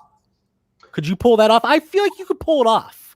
I don't know. I'm not sure. I've never attempted it before. I was watching the show earlier before I came on and I saw that, I needed to dress up a little bit. JB, very fashionable tonight. So I wanted to make sure that I could keep pace. But, a couple things come to mind with that Trey Lance pick, if I could just chime in real quick. So first off, I hope you guys know I was joking about riding my bicycle during the draft. I don't have time to ride a bicycle during the draft. That doesn't really happen. I never ride a bicycle, as a matter of fact. I'm glad you clarified because I've been thinking about it. Yes. I thought it was true, to be honest with you. No, that doesn't happen. Second thing, I love Trey Lance. He can't sit for 2 years. You don't take a quarterback with the third pick in the draft and then sit him for 2 years. But I'm wondering if they're really going to end up keeping Garoppolo this year now, because I think you could definitely make the argument that you go into next season with an established starter there, to at least get you through half the season. The 49ers could be a very good team. They could be Super Bowl contenders this year. So I don't know if you could start Trey Lance week 1 of his rookie season with his inexperience, but who knows? We'll find out with Garoppolo here at some point in the next few days. That's a great point. Did we not have that conversation in the pre-show? Well, we did, but you also said they were going to take Mac Jones, and the three of us. I was the only one that said Trey Lance. But let me just throw this out, and it could just be a quick yes or no. And I kind of posed the question earlier, but I don't think it really mattered who they took fantasy-wise for the weapons. Like George Kittle, this is not impacting his value whatsoever. Brandon Ayuk, is that a fair statement? I agree with you. Just getting the nod. Scott, what do you think? Last 5 years, there have been 15 quarterbacks drafted in the top 15. Average time they've sat 3.22 games, and that includes Patrick Mahomes' 15. So do the math. I mean, anybody that thinks Trey Lance is going to sit for an entire season, I'd bet against it. So, yeah, I don't think it impacts the value of these guys at all. You draft them like they're starters. If you have to wait 8 weeks, 6 weeks, 10 weeks, whatever, it doesn't matter. I say barring injury, he starts week 1. Yeah. I was just going to say, and I hate to say because I don't like labeling these players, Jimmy Garoppolo doesn't last full seasons. I wish he would. I wish the best for him, but so far he just hasn't proven to be able to do it. And so Trey Lance is going to start at some point this year, and I believe it's going to be earlier, probably week 4, week 5. And honestly, hopefully, he gets all the snaps in training camp. Jimmy Garoppolo doesn't need any of those snaps. I don't care. Let him go out week 1 and just wing it. But you need to give Trey Lance all the snaps humanly possible. Scott and I are on the same wavelength. There's been 2 or 3 comments that Scott has made. And this one, it was reading my mind a little bit because we talk about Trey Lance. Is he going to sit? Do they keep Jimmy Garoppolo throughout the 2021 season? How many times outside of Patrick Mahomes have we seen a first-round quarterback taken in the first half really sit? And I can't really remember one outside of Mahomes that sat really the entire season. Jared Goff, 9 games, Tua 8 games. Those were the highest 2 after that. So if you just taken those bets, half a season, and you got to think if San Francisco's contending, they have a plan for Trey Lance the second half of the season to try to take the game to another level. Maybe they can get to 4-4, 5-3 with Garoppolo, but man, I'd be tempted to bring him in, kind of change things up. Kind of like what they did with Kaepernick when they went to the Super Bowl. It's a little different situation, but. And with his athletic profile, they could have a package for him week 1. I just think that this is sort of a unique year, because you're right. First of all, you can't sit these guys. I've seen on Twitter, people are suggesting some of these guys might sit for 2 years, like if the Falcons draft the quarterback. There's no way. You just can't do that. But, there aren't a lot of quarterbacks that get picked with 17 career starts. So I think it could take half a season or so. But I agree. Obviously, Lance, at worst starts after this year. So it'll be interesting because I feel like they'll definitely need to have another viable option, at least going into training camp, whether that's Garoppolo or Falcons took Pitts. Who they take? Falcons took Pitts. Matt Ryan lives. That's yes! awesome. That's Matt such a good Ryan pick. I love that. I have between 30 and 40% rostership of Matt Ryan. That was one of the bullets I had to dodge there. There we go. So what is Jimmy Garoppolo worth in a Superflex league? Because he's got a mix of maybe some future value milked in there too. Like, I'm not giving up on him from getting more opportunities, but what's he worth now? I know JB has a lot of shares. I think he's at least worth the 101 plus 102 if you're trading for him. No, but I looking just strictly in terms of picks, mid-second. Do you think that's too early? Someone got a 114 for him today in a 14 team. I think that's a smash accept no matter what. For the 114. Yes. The interesting thing is if he goes to New England, because there's the argument that Belichick wanted to keep him around. And when Belichick is committed to somebody, he's committed to somebody. If he goes back to New England, I think you'll be seeing him swapped out for low rookie first round picks consistently.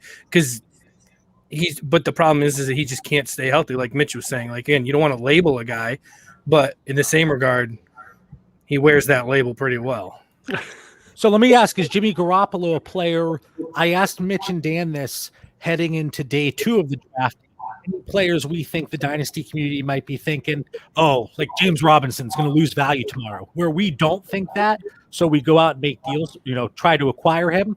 Is Jimmy Garoppolo a player that, Scott, you would actively look to acquire today with the expectation, maybe not tomorrow, but the expectation that he is moved and boom, you pick up value instantly? Not necessarily. When I saw that trade go down for the 114, my first thought was the person that's paying that, they're banking on some sort of movement with Garoppolo. They're not banking that he's going to be the future for San Francisco. We knew that. So they're banking that there's going to be a trade to New England, or maybe he goes somewhere and then gets another crack next year. You're kind of making future bets with his value. But I think the problem with buying him, it's the same with buying Goff. It's the same with buying Ryan. You're never going to have a resale value other than he's worth it as a starter in the current moment, right? So it's not like he's going to go out. Let's say he goes to New England and he starts 12 games and he's okay. He's the quarterback 22 in points per game or something like that. Then what? You're holding an asset that's at best worth the 114 next year. You're still looking for the same type of deal. So if I had multiple shares like JB, I'd be still fine buying if you want to buy more. I'd be selling for the 114. I'd be going out and waiting and trying to buy for the 208. Buy one, sell one, gain a little value in between. You gain 10 to 15% value, and you don't lose or gain any shares of the player. That'd be my strategy. Question for you, Scott, and I agree with your strategy, and I agree with taking the 114. But if you do have a roster that needs a starting quarterback, I've got one or two that super flex. You want 2 quarterbacks. I might have Dak, but then my other quarterbacks like Cam Newton, Sam Darnold, Jimmy Garoppolo. Do you take Garoppolo if you need him, if you believe he's going to start? Or does that change maybe if you knew he was in New England? So like right now today, he's homeless to me. But if he does get, let's say, goes to New England, would you rather the 114 or Garoppolo in New England where you have a starter? So I think the way that you play it is the worst thing you can do as Dynasty is wait until all the cards are out on the table. You got to make big bets before it becomes evident. So, yeah, I mean, if you can buy Jimmy Garoppolo 10, 20% cheaper than you could have this morning because they just drafted Trey Lance, then do it. But as soon as he goes to New England, I guarantee you'll see 90% of people trying to sell him at that point based on the fact that he just went to New England. So I think you have to forecast, if I need a quarterback, I'm going to a different strategy. I'm going out buying Mitchell Trubisky for dirt cheap, 4th-round pick. Nobody likes him, but a Josh Allen injury, Mitchell Trubisky could be good for fantasy. Like, you can buy 5 Mitchell Trubiskys for half the price of one Jimmy Garoppolo. I'm patchworking it or I'm tanking. Like it. Before we get to the Bengals pick, and we are going to get to the Bengals pick here with Scott on the air, so I'm excited to see your reaction. Kyle Pitts, Mike, there's been a lot of talk with the range of his value and where he should be going in rookie drafts. In a 12-team Superflex league, no tight end premium, we now know he's an Atlanta Falcon, a team that could potentially be looking to move Julio Jones. How high is Kyle Pitts for you? You could make the argument for 102. I really believe that. Quarterbacks are important. You need them, but even though they're scarce, there are still 32 of them, or 30 at worst. And you might have a couple teams that don't really have a starter. on any given year. But tight ends, if you get one of those top tight ends, it's such a huge advantage, even if it's not tight end premium. You know, if you've got Travis Kelce or Waller or Kittle, most of those teams just had a huge advantage over their elite mates last year. And maybe it's the fact that I played FFPC so much, and it's the 1.5 point per reception for tight ends. But even without it, I still am fine with taking Kyle Pitts, arguably at 102. He's in the mix with Jamar Chase, because I feel like Jamar Chase is a future top 6 overall wide receiver in fantasy.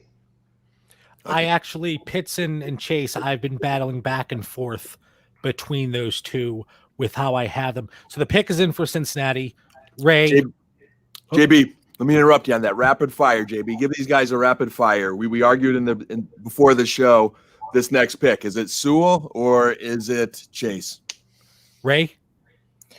If it's me, I take Chase because I think he's just such a dynamic talent. Across the board, I see nods everywhere. This is a deep tackle draft. You could get a tackle in the 3rd round this year. Forget about right here. Take Jamar Chase, and it's like Scott was talking about earlier.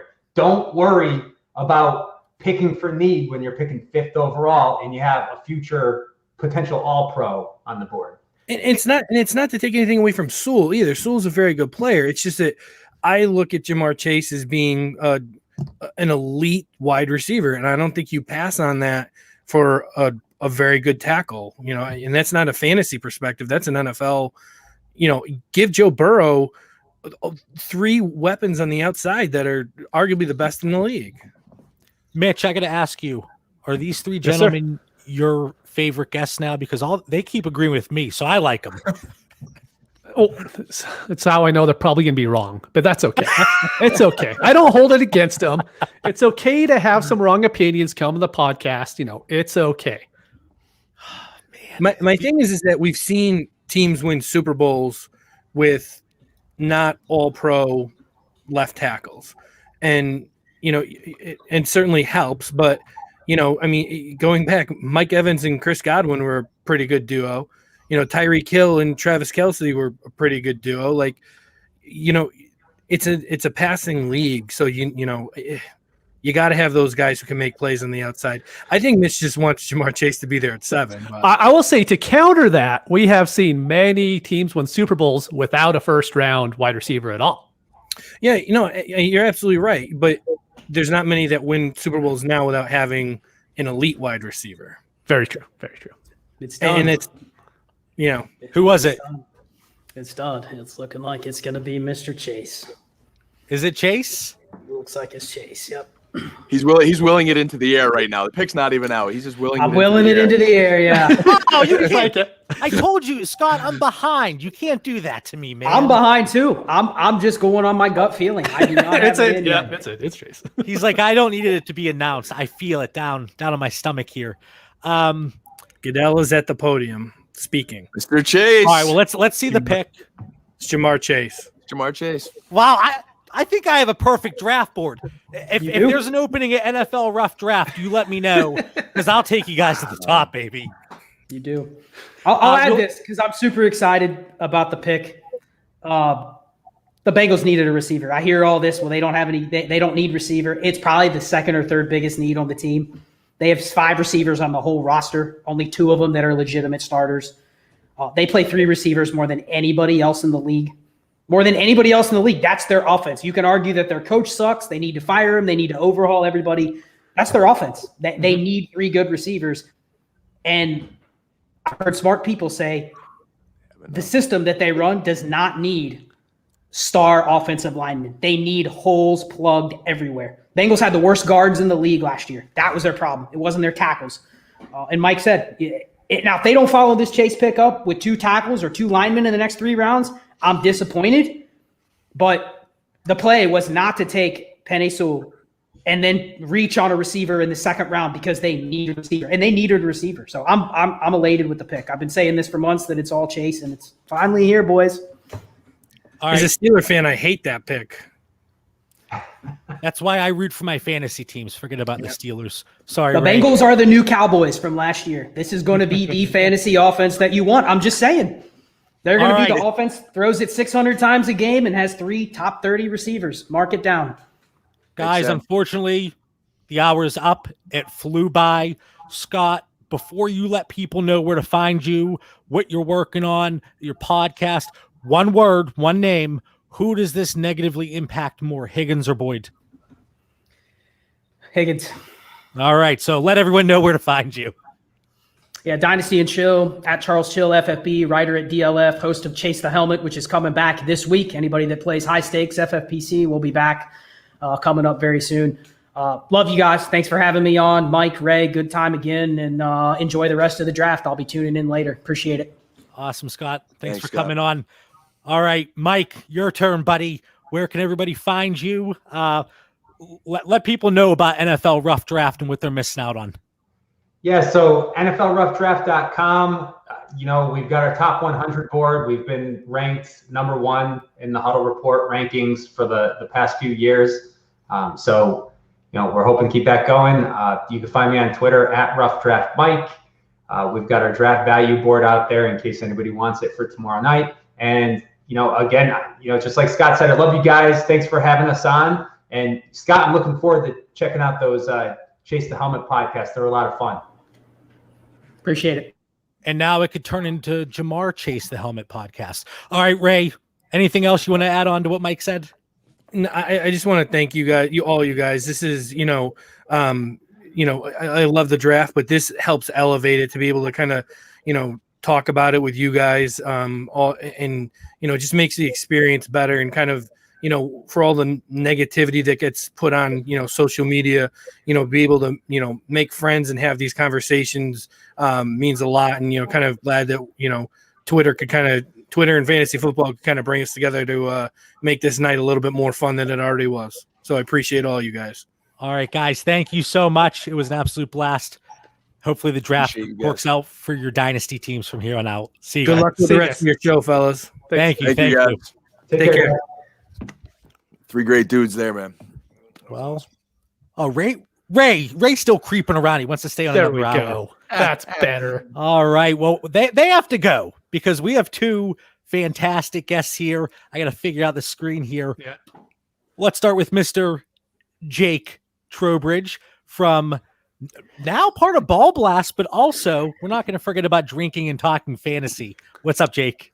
I am doing terrific. I appreciate you giving the shout out to the OG of that drinking and talking fantasy football. But yeah, I'm excited to be a part of both podcasts equally. How about that? I mean, and you had me on drinking and talking fantasy. So of course I had to give it a shout out. I had to. Appreciate that, fellas. And then we are also joined by John Luke at FYF. John Luke from Front Yard Fantasy. What's going on, man? Hello. Wow. Something is going on with my lighting right now. I look fully orange. No, you look good. You went tanning before This the is show. not how I look naturally, John. I'm concerned that you think it is. Listen, everybody, I got dressed up for the show. John Luke is going tanning. We're not going to judge here. We're not going to judge here. All right, so what do we got here? First 5 picks in the book. Miami pick is in. So I'm going to warn you guys. I warned Scott, Mike, and Ray. I'm on delay. They call it So Hulu we'll Live. let him know. So It is contain not- our excitement. No. Oh, no. I want you guys to Ruin shout out the his pick. excitement. Ruin your excitement. Okay. So Miami pick is in. I don't know if it actually came out yet, but do they go Devontae Smith? Jake, what are your thoughts here? Because that's the big talk of the town there. Yeah, I mean, I hope that they do. I want to see a more full depth chart for receivers there in Miami. Whether it is ultimately Tua who is taking the reins there or a suitor to be named later, I don't care. I want them, whoever it is, to be stacked. And this certainly would round it out because we saw the injuries there last year, and whether it's Preston Williams, Devontae Parker getting dinged up, Mike Gesicki not really doing what a lot of people wanted him to do. John Luke, what are the Dolphins doing here? Yeah, I think that they'll either take Devontae Smith or whoever whoever's the top receiver on their board. Whether that's Waddle or Smith. But with Pitts and Jamar Chase now gone, I feel like Smith's probably the most likely pick here. They spoiled us, man. They went with Waddle. Did they go Waddle? Wow. Ooh. Oh man, Interesting. Shocked it's us going to all. be an easier All right. fade. It's going to be an easier fade for me than it already was. Perfect. Oh, wait, why? Why is he an easier fade now? Oh, Tua, he's horrendous. Worst quarterback in the league. Oh, Troy King, if you're listening, I I was said gonna say it. Troy somewhere just cried a little bit. wow. No, I mean certainly we all thought the expectation was going to be. The expectation was wide receiver. I thought it was going to be Devontae Smith, but maybe he lands in Detroit, and Mitch is a Detroit fan. Nope. Ooh. Mitchell, come on, Mitchell. I'm waiting for Detroit to no longer be on the clock. That's the most important thing here. We're going to see a trade pop up, and it's going to be like Detroit gets, I don't know, let's go with 6 or 7 first from the Patriots. Not to be excessive, keep it in the ballpark. Sure. So, Jake, we're approaching. So, obviously, Jalen Waddle. What are your thoughts there? So, when you look at the wide receivers, we had some thoughts shared from Scott Connor in the last hour about this wide receiver class. It's Jamar Chase and essentially everybody else. Do you feel that way? Do you think there's such a large gap there between Chase and everybody else? Is Waddle a player you're excited about? Are you going to be targeting him in your rookie drafts? I know you're in a few leagues. Maybe your league mates are listening right now. You want to play it close to the vest? That's okay too. Yeah, I'm going to pull that close to the vest move only for my dynasty leagues and not because I haven't done nearly enough research like all of you have about these guys. That's what I'm going to go with. In my limited research of these rookie wide receivers, I do have Devontae Smith as the second tier to himself and then everybody else. So maybe that's where I differ, but I'm not researched enough for you guys to take my opinion seriously on that. I hope you're right, because I also I have Devontae Smith ahead of Jalen Waddle, but clearly these NFL teams, they don't care about our fantasy needs and desires as much. The Lions pick is in. Clearly. They haven't announced it yet. So if this isn't Justin Fields, I'm going to cry. It's going I was going to say, are we about to see a full-on Mitch breakdown here? Yeah, it might happen. It really might. This is your moment, Mitch. It might be my moment. We'll find out. John Luke, do they ride it out with Jared Goff here in 2021? Or are they taking Justin Fields, who I can't believe is there at 7?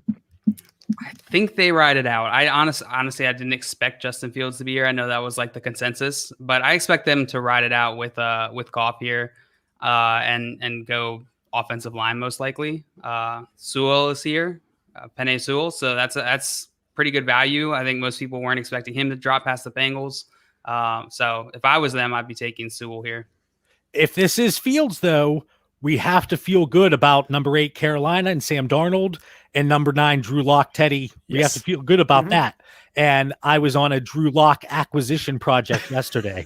So What happens if that trade goes through, though? I was going to say, what? Jake, how are you feeling? What Yeah, if they trade? Jake. What if they trade for the with the Packers there? I hate my life. I hope that nothing actually comes of it, but there's been too many successive tweets about it. Too many things evaluated and evolving here. I think it's too real. But I would love it if Drew Lock was the starter for the Broncos in 2021. Because that means Aaron is the starter for the Packers in 2021. yeah, let me ask you, Jake, and I know we're skipping around here, but staying in the division, Detroit, Green Bay, you are a Packers fan. You and I, we relished in the fact that, to our chagrin, that Jay Sternberger was going to be a thing, and he wasn't, and that's okay. I know Mitch was on board at one point with that. And Mitch, if this pick comes in, just interrupt me. You'll know by my facial expression. All It's right. good. Yeah. But Jake, do you think what the Packers do at 29 might tell us what's happening with Aaron Rodgers? Like, he clearly wants weapons around him. If they go wide receiver, do you think that's their way of saying, stay, please stay? I honestly think something happens before that. I think you're with if me, nothing then. happens until 29, then I think he's there. That's honestly my thought about it. If no trade occurs before then it's all good. And so I don't think it matters. But I hope they draft a wide receiver because we've needed it for years. I don't know. Mac Jones is smiling on the NFL Network. with his cell phone on. Now Hopefully- there is no way he's going to Detroit. There's Oh God. Oh my God. I have to burn my house down. I already said that I would. I mean, that's just what has to happen now. that house is like less than a year old. Don't do that. They build new ones. Okay. They build new ones. He's got insurance. All right. How long is this going to take here? Come on. Years. They're dragging it out there. Yeah, Waddle's that just real- barely walking off. Is that going to be the saddest moment? If it truly, I mean, if it is Mac Jones, would you rather they went offensive line above Oh, yeah. Mac Jones? I would assume. Yeah, Okay. I'm actually completely okay with Soul. I think that's a perfectly fine pick.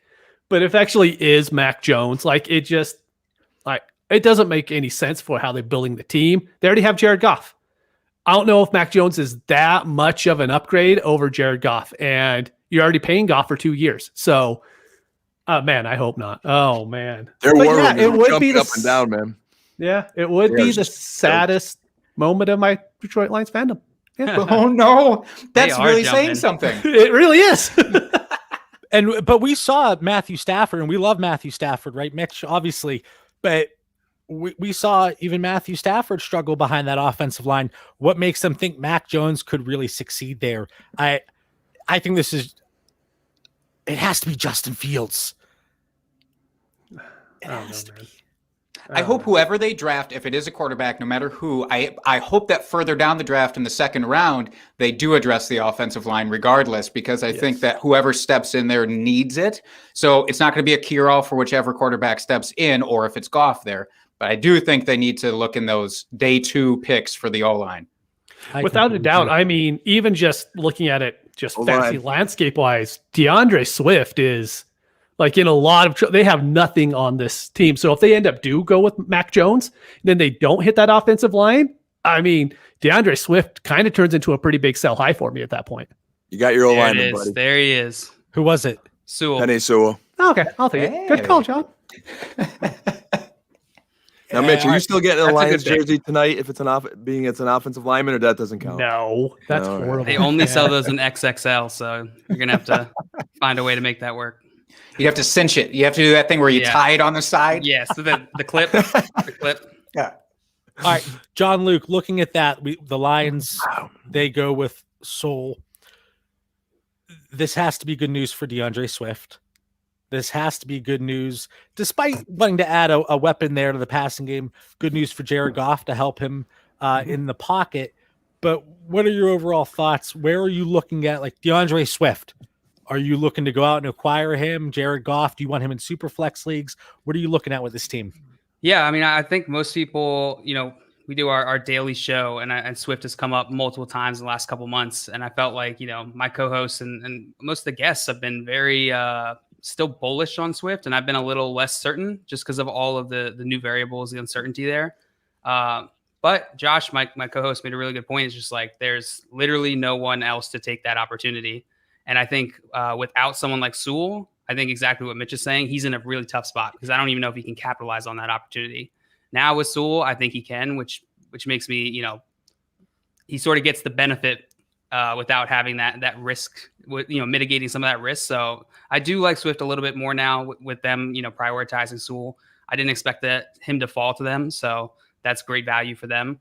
I would try and go acquire him. It's probably going to be tough to acquire him at this point, though. Yep.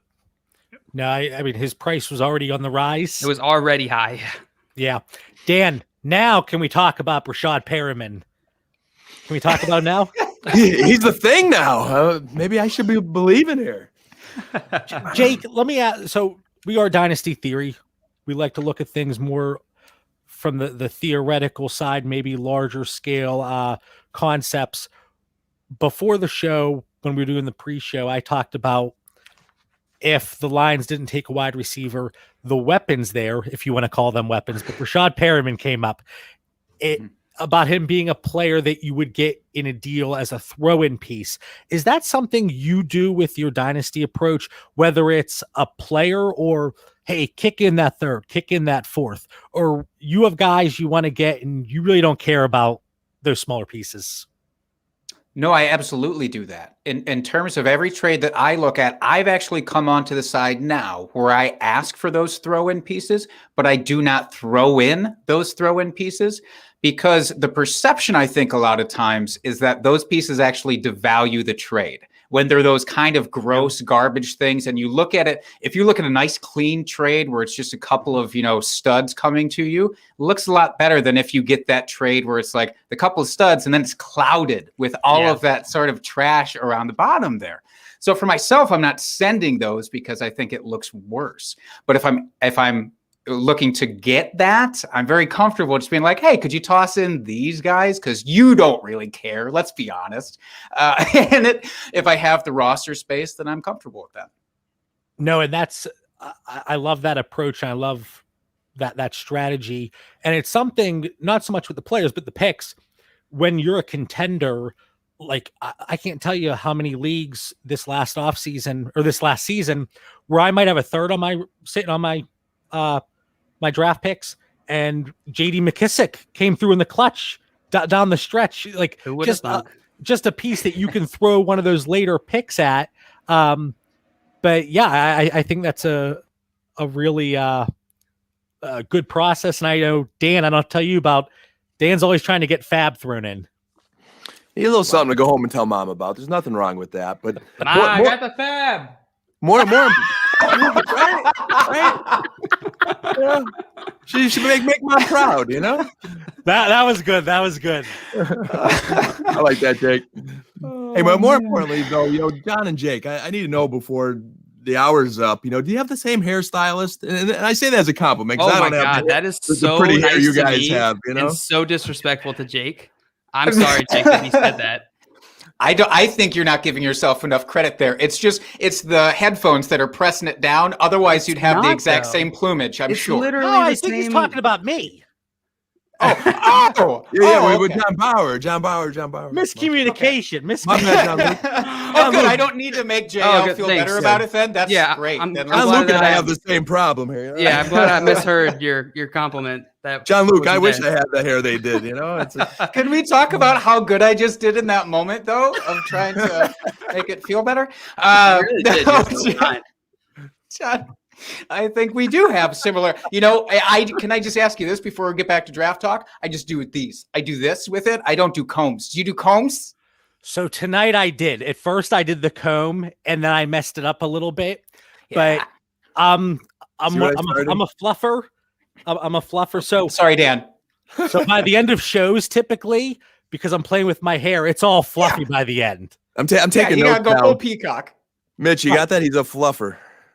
Yeah, I heard that. Yeah. You gonna snip that out for Twitter?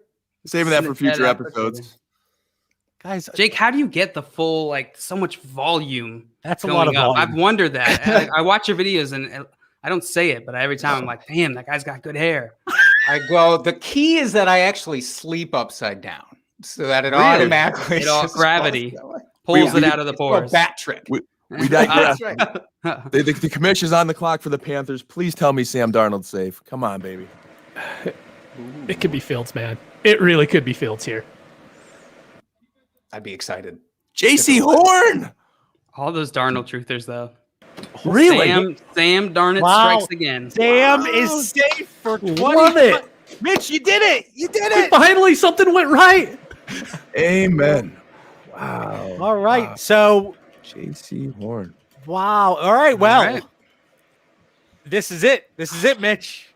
The moment of truth. So I was on my Drew Lock escapades yesterday, acquiring him with the expectation that people were going to be down on him with the Teddy Bridgewater trade, the possibility of them going quarterback at 9.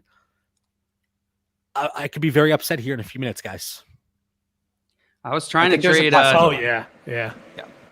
I was trying to trade Teddy Bridgewater the last 2 days unsuccessfully, and I fear that any hope is about to be lost. What were you trying to get? A third round, if I could. That wasn't happening. Any sort of picks.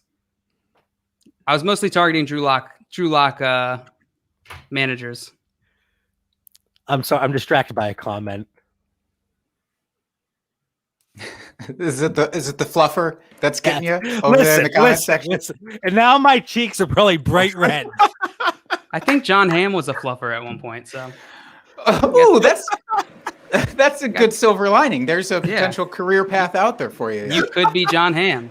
All right, listen, out of context, yes, I get it. But I was strictly talking about my hair, guys. Come on. Can I say really quickly about the Darnold thing is like, I am excited for Darnold. And also I feel like those receivers are a little safer than people are thinking right now. If it is Darnold that rose into the season, like, look, Teddy Bridgewater is a very fine and capable quarterback, but he had 3 wide receivers finish inside the top 30 in points per game last year. So is Darnold even a slight upgrade? If he is, then stop worrying about the receivers there. They're going to be fine. Curtis Samuel's gone. I don't know. I'm excited for DJ Moore if that stands. See, when that happened, and Jake, you and I were on the same wavelength here, when that happened and my thought was, okay, Sam Darnold is their quarterback, in no way, shape, or form did I think this negatively impacts Robbie Anderson or DJ Moore. I mean, you could throw the narrative in there that Robbie Anderson has that rapport and relationship with Sam Darnold. And Teddy Bridgewater, he is what he is. I think he is a game manager. And unfortunately, I don't know that we really got to see Sam Darnold possibly hit his peak there in New York. So I can't see that negatively impacting those wide receivers. And now if you have Sam Darnold on your dynasty team, your super flex team, there's a shot of life. He was getting replaced with the Jets. He came over. I saw something that I thought was funny. Sam Darnold was the cause of Teddy Bridgewater being traded twice. Did you see that? No. Because Sam Darnold got drafted by the Jets. Bridgewater got moved to the Saints right after the Jets? I forgot he was on the Jets, to be quite frank. It was like for 2 days, I think. Yeah, then he went to the Saints. Then after the Saints for a year, he went to 2 years on the Saints, I think. There was another story like that where like someone like replaced someone like 3 times or something like that. I think it was like last season. It was crazy narrative. Mitch, you're quiet over there. What's going on? Well, I have a new computer. You should be happy. It sounds like a hovercraft is taking off, and I'm not. So I'm going through my settings. Is that you? I hear it. Can you hear it? So I've been trying to stay on mute because I'm trying to figure out why I have a helicopter in my room. But it is what it is. Fair enough. I'm just ecstatic that Sam Darnold's safe because I have a few dynasty rosters that are a little fragile between Cam Newton shares and Sam Darnold shares. And it was just, being active this offseason, trying to fix a couple rosters with Sam Darnold because he was a quarterback you could obtain. And then today, when all the rumors started swirling of Garoppolo going to New England, and I'm thinking, oh, God, Cam's in trouble. And then tonight I thought Sam Darnold was in trouble, but he's not. So that is good. Well, let me ask really quick. John Luke, you mentioned how you were trying to ship off Teddy Bridgewater. Do you have any shares of Sam Darnold on your Superflex teams? And if you do, does this present a perfect opportunity to move on from him, especially with the perceived inflated value that he's safe for at least 2021? Yeah, I mean, I think this is going to come down to what you believe about Sam Darnold's talent. I was not bullish on him throughout the offseason. My co-hosts were trying to bring me around to their thinking. They're still hopeful for Darnold. I don't know that the talent is there. And so I personally would probably take this opportunity to see what kind of value I could get for him. You're now past this point of like uncertainty in the draft, right? Where you can like let the hype flourish, let people, let their minds go and spin this narrative that he's going to be great this season. And hey, maybe he is. That's great. But you hedge whatever bet you can, or take whatever bet on which side of that you believe. Mitch, it's like you knew I was coming over to you. I did. Like I felt it coming. So, Mitch, you and I, we have Sam Darnold on a few rosters on co-managed teams. Should we look to move them? I really think now is the time to sell. Like especially tomorrow morning, everyone's going to be high on the draft. If you can move Darnold tomorrow, because we kind of know what. Like his ceiling is probably Kirk Cousins. Medium is Baker Mayfield-ish, right? It's always the same comps for these pocket. I know it really is, but that's kind of like just who they are. And it talk ceiling, the best one ceiling wise, taking Brady out because of his age is probably Cousins. So I would have to What if you could get the 106 for Darnold? 107 for Darnold. Smash. Because I was paying the 110 for him Take that already. Yep. So I would have to assume his value's gone up a little bit. Now it's like he is the starter, until they trade for Rodgers, in an hour or so. I Don't do that to me. I moved him for, I think, 111 after the trade to Carolina. And we have the biggest Sam Darnold truther in the world, Simon from Front Yard Fantasy. He's in the chat. Wow, thank you. You painted yourself, Michelangelo. I didn't paint nothing. Wow, and Simon's upset with the comp putting Baker below Cousins. So is the pick in? It is. All right, my clock's still ticking over here. Yeah.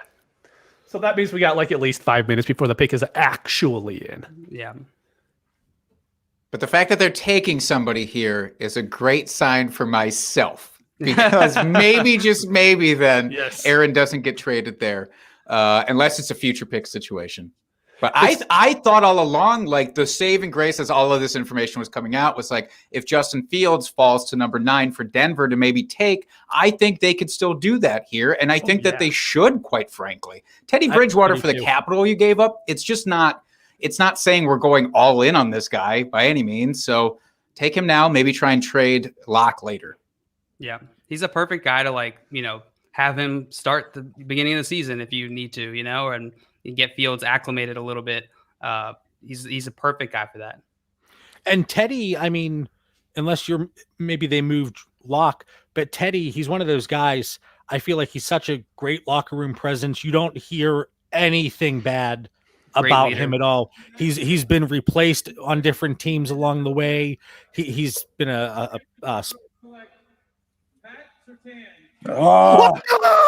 called that one. Drew Lock lives. That floors me, to be honest. And now I get to retweet my tweet from yesterday and take a quick victory lap. So I will say this. Wow.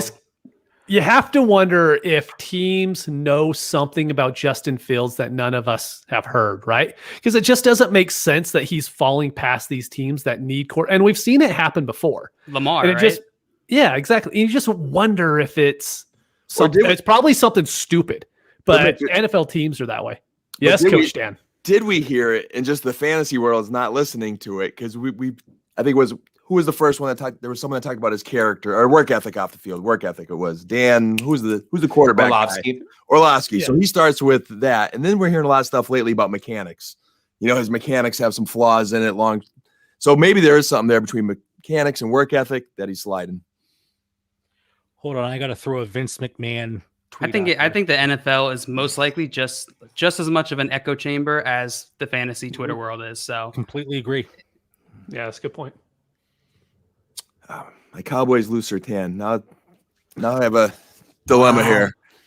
Well, wait. So go Farley. Wait. Can I ask? Oh, did they go Surtain because they think they could still get Aaron Rodgers? Jake, I have to ask. Jake, are you frozen? That was awesome. I hope you drank that Pepto-Bismol before the show. Jake, you haven't blinked in 10 minutes. Are you okay over there? Hold on, let him drink a little bit. Hold on. I'll tweet my reaction later to this.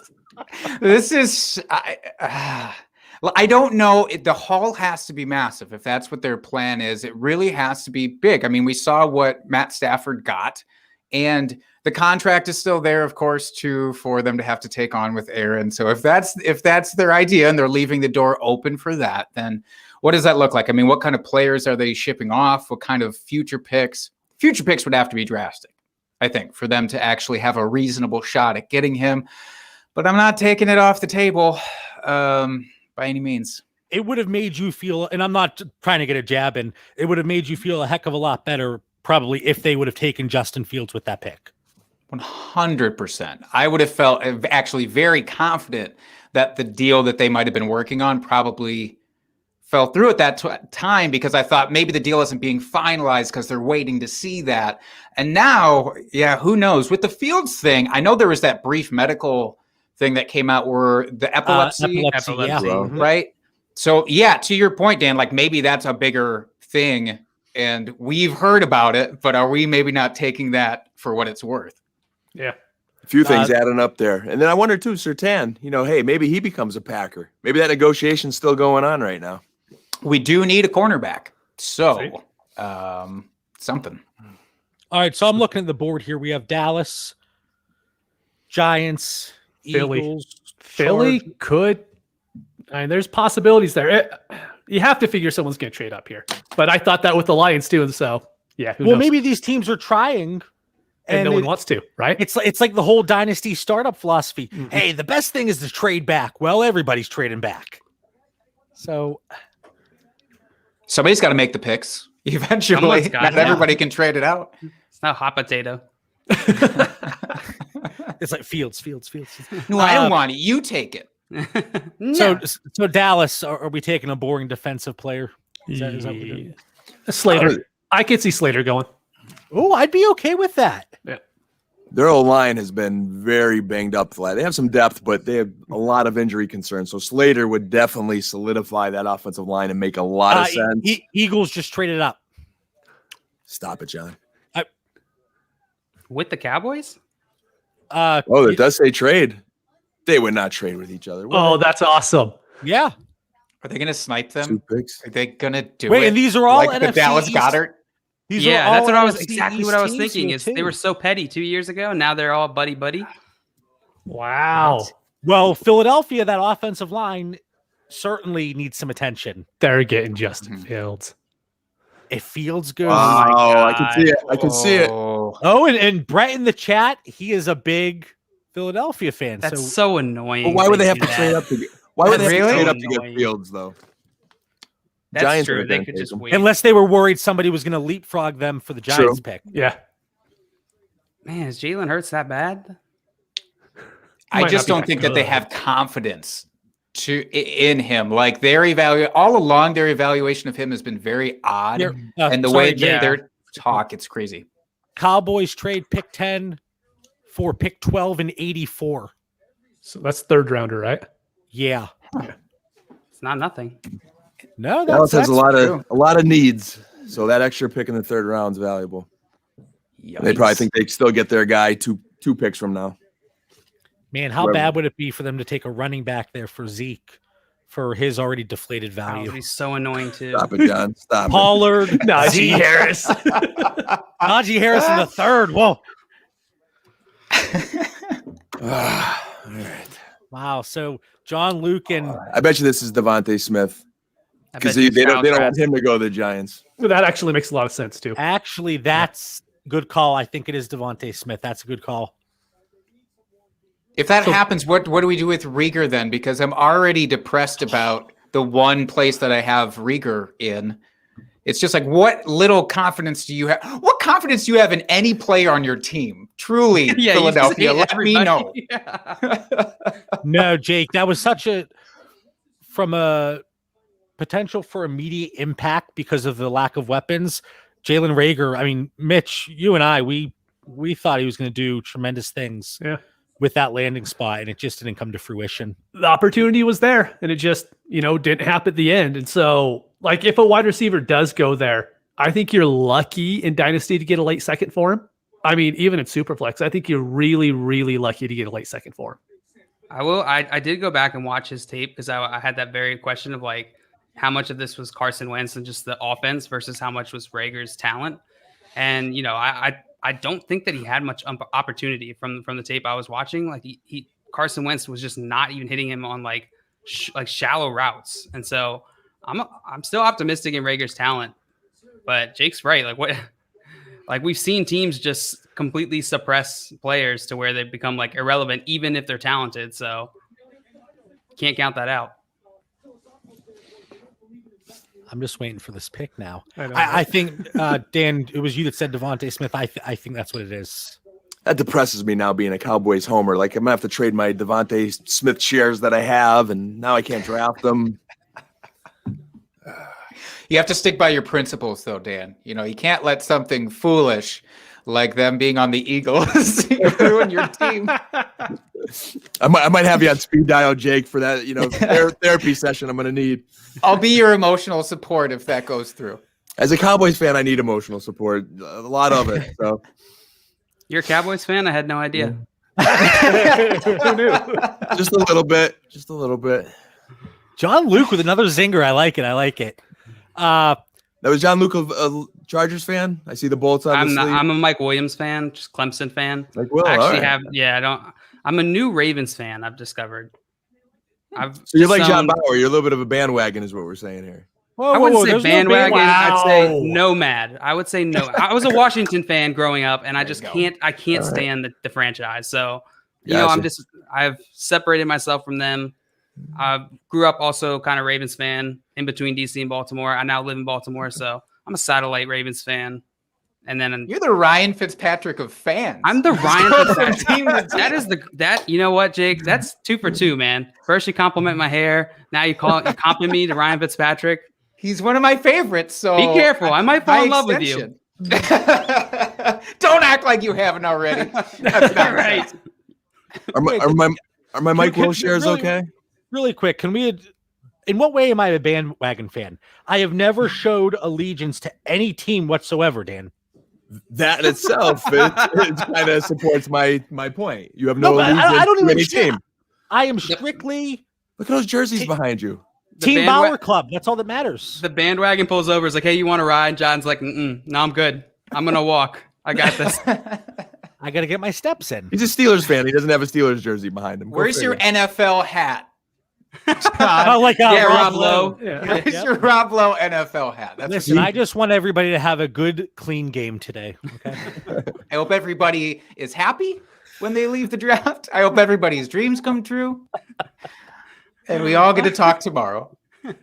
All right, pick is in.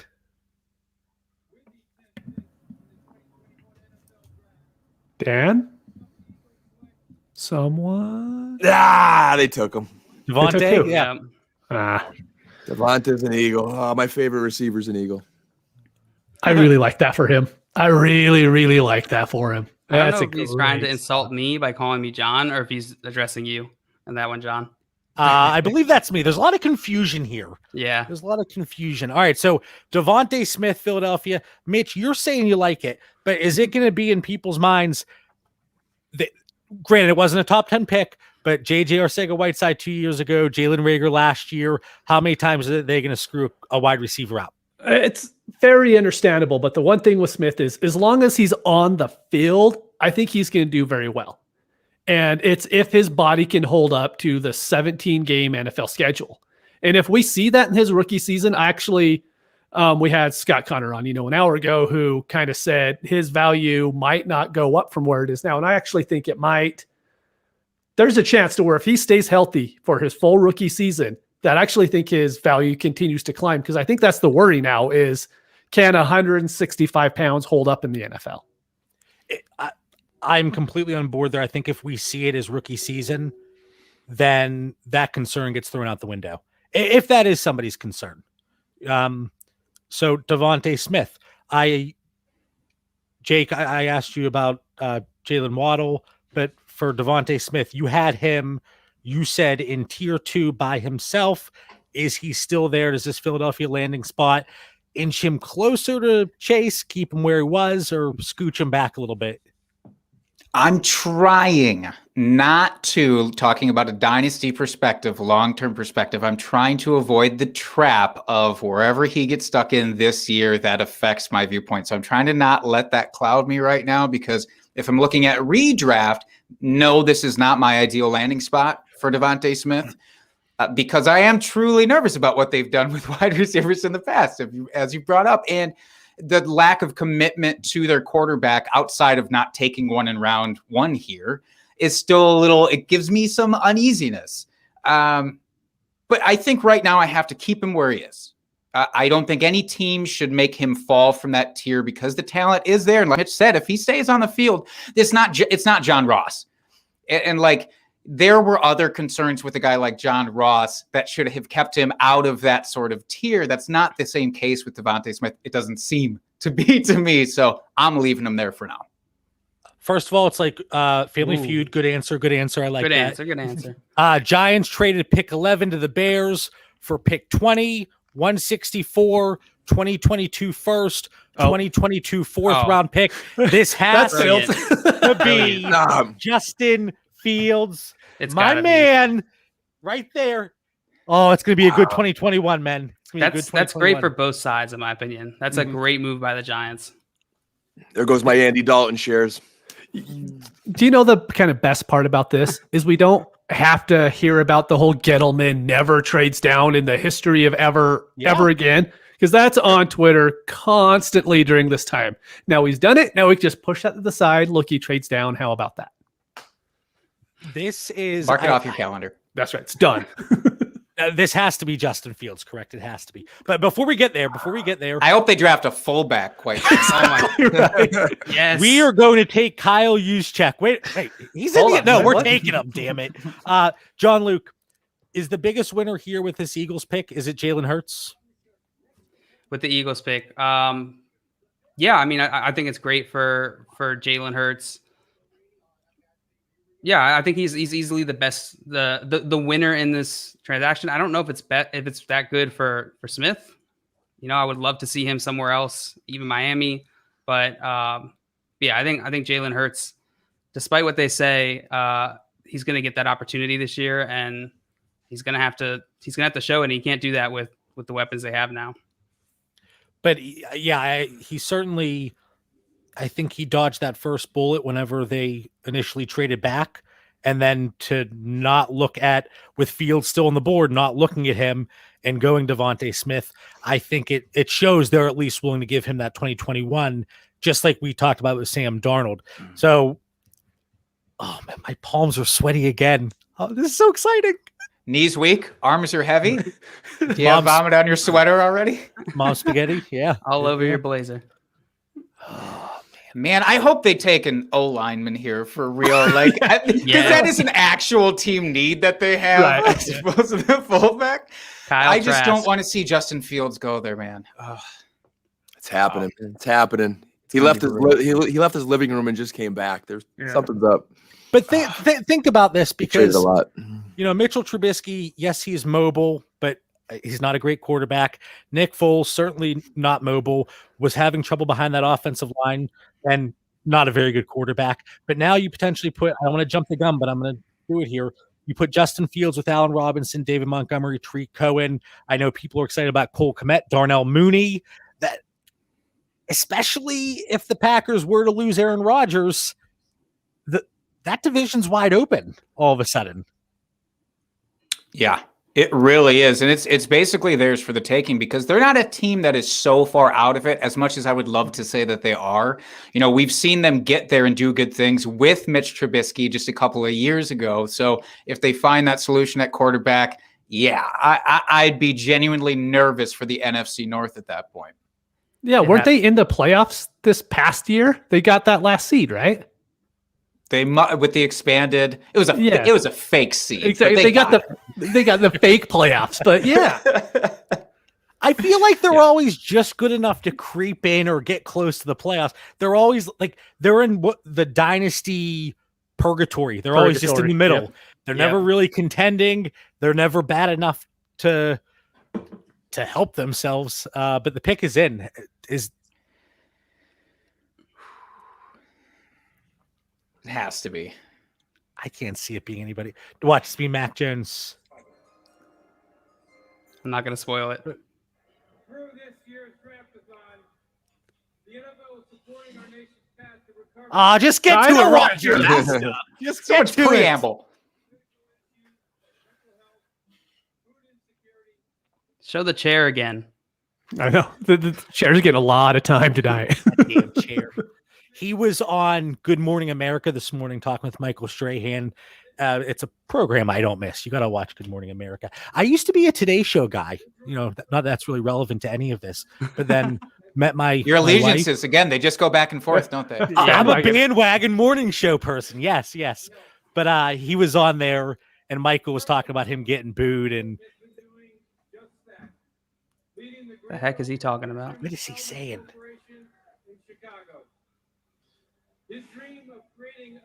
All right. Anyway, so Dallas with the 12. I think that has to be Slater. I really do.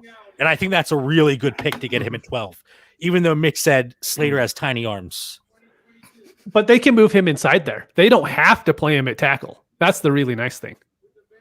Yeah, he's versatile. He definitely could help them in a lot of ways. Unless they wait on O-line, Parsons is still out there as well, but I think O-line makes more sense. I'm trying to understand Schefter, what he's saying the Giants got in return. It was pick 20, next year's number 1. And then he says 5 this year, 4 next year. What's that mean? I mean, I read it here about a minute ago, but nobody pays attention to me. Justin the Bears Fields. sent the Giants. Was it Fields? Official. Nice. That is that. They Sucks moved for the a lot. Lions. They moved a lot, but you had to there because you don't know if other teams, and I'm sure they were leveraging that as well. You know,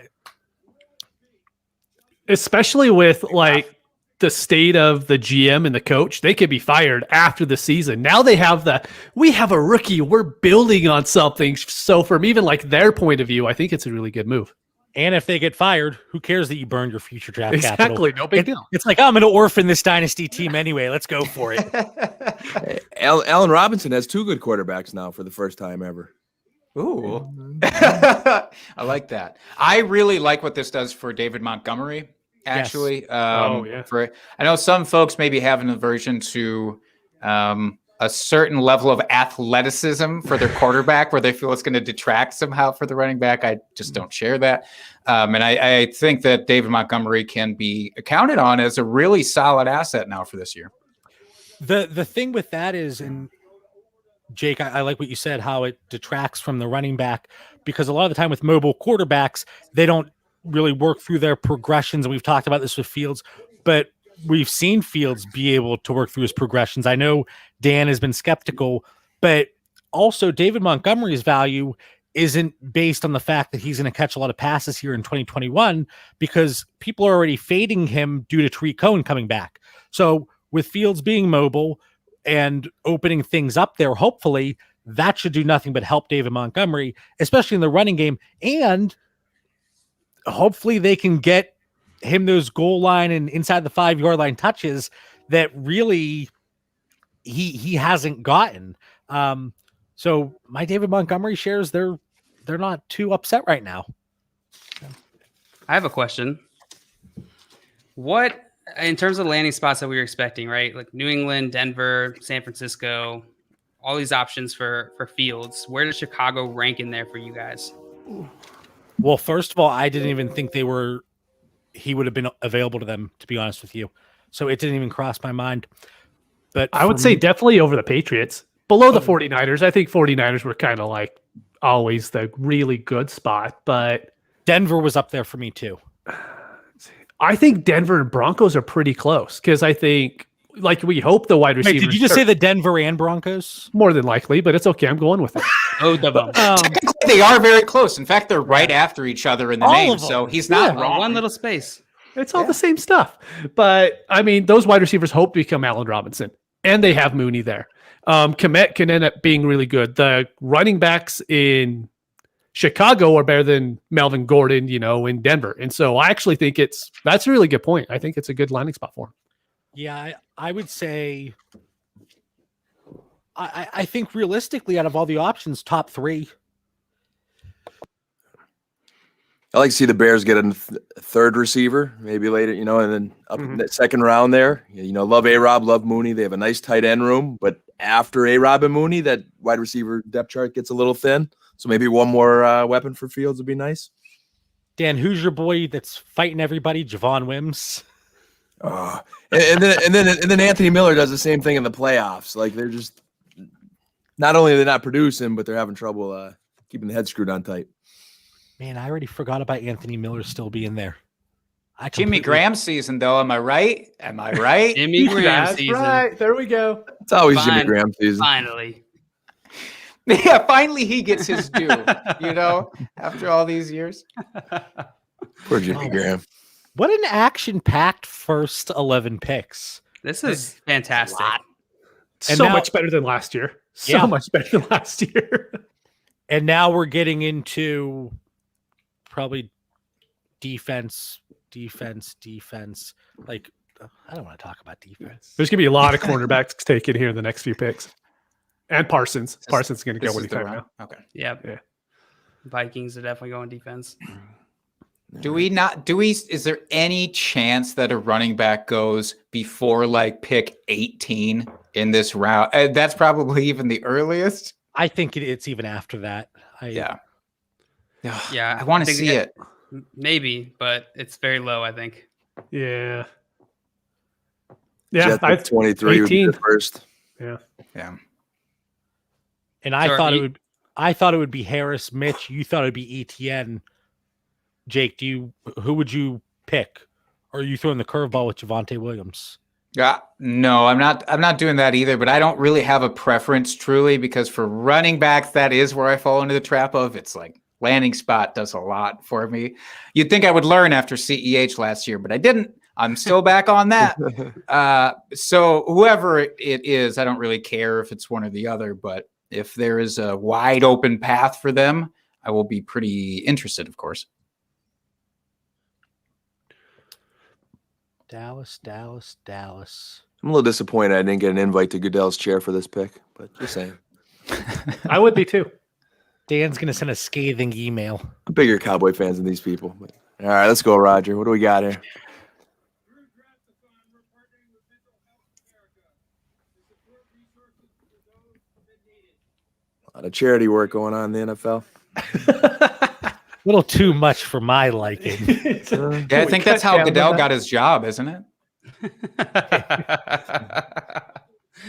Doesn't he get enough, Jake? Yes, but I love nothing more than piling on. We thank you for your service and all you do to continue to help others during this challenging time. While we're waiting, John, is Mike Williams shares safe or no? There's still a lot of talent and potential left in Mike Will. I know we're off topic here for a little bit. Who are you talking? Are you talking to John Are you Luke? asking me? Oh, John Luke, the Mike I Will thought you were talking to fan my there. dad. I thought inside scoop. I think he's very talented. I watched every one of his games, obviously in Clemson. We were there at the same time. Just depends on if he's able to stay healthy there next year. I think he's got all the opportunity there with Herbert. I feel good. That's why I need to hear that. I need that little stamp of approval. Honestly, he's so big, and every time he goes up, whoa! I'm amazed, but also so worried that he's going to hurt his neck. Yeah, he jump ball guy. My boys just got Micah Parsons. Wow, Michael Parsons, there it is. Woo. Like that for him. He's a pick. beast. He could be an edge rusher. He could be a linebacker that covers the field. It'll be interesting to see how Dallas uses him. So are you staying with their still character concerns? Because I think you brought that up previously. I don't know if that's changed now since he's on the Cowboys. If that's like not an issue anymore. Let's talk about that hip, a little bit of rough edges for Mr. Parsons. That's again from some good sources, but hopefully with maturity and support and this next step in his career, he's gonna be okay. He is in Dallas. He's a new man. He's a new man. Jerry's going to provide some good mentorship around him there. And I think the Dallas Air actually does a lot to settle some of those issues. Definitely. The Cowboys have the never Dallas had Air. off the field issues ever in history. Ever. They used to have a guy follow Des Bryant around for a little bit, but they'll take him under his wings. But this is an interesting pick there. I know they got Keanu Neal in the offseason, who I'd love to see him go to safety. And then I think Parsons would fit right in at linebacker. Sean Lee retired. Van Der Esch has trouble staying healthy. So, I mean, he could be a ball hawk as a linebacker, or he could be an edge rusher. Randy Gregory's on the other side, and he has trouble staying eligible. Wait, Dan says they used to have somebody follow Des Bryant around. It was actually Dan creeping around until Des got the restraining order, I think. Well, that was after he was with the Cowboys. My trip to Texas, that was different, John. That was different. All right, I like. Could I ask, are you bummed that there was no offensive line help though for Dak? Or are you not really concerned about that at all? No, I am, because sometimes he tries to do too much, and I think right now, like, are you referring to this draft right now, not taking an offensive lineman? Yeah, for this pick right now, yeah. My thought is they still have a lot of money invested in the offensive line between Tyron Smith and La'el Collins and Zach Martin. I think if two of those three guys could stay healthy. They have drafted a lot of linemen in recent years where they do have some depth. But if it's a repeat of last year, if Smith can't stay on the field and Collins gets hurt again, it could snowball. But I think right now this is probably an educated decision saying we think these guys can stay healthy. We've got a lot of money invested in them. Our defense is deplorable. Let's roll the dice. If we're going to roll the dice one way, it's on the money we have riding on that O-line right now. And then offseason reports are that they're healthy. There's also a ton of depth at O-line in this draft. So I bet you like day 2 is going to be filled with O-line. Yeah, and I've been reading that a lot. A lot of teams that when you have the pressing need, you could probably wait to day 2. So hopefully that's the case. We'll see. Bengals are betting on it, so I hope that's true. Exactly. Yeah. Right, and I was surprised with the Bengals, but if you could get that talent day 2, and I can see them not pass it. I think Chase is elite, so that's tough to pass up. I mean, the Patriots aren't going to have to trade up here, and they're probably just going to get Mac Jones without. Is that even, I was going to ask that. Yeah. Is that what you think? Without even trying, it's going to be like, oh, look, Mac Jones is there. We could be good for another 10 years now. Maybe. I guess I don't know, because Mac Jones is now, it's weird because I almost feel bad for him. I almost feel bad because you have to believe he thought he was going pick number 3 if he was tuned in at all. He bought into it. And now the fall is happening. And so who knows? Maybe he gets that chip on his shoulder. Exactly, right? The one that Trevor Lawrence doesn't have, and so we don't like him because he has chip shoulder. Yeah. Right. No chips for that guy. Dorito-less Lawrence isn't going to do anything now in the NFL. Clean fingers over there.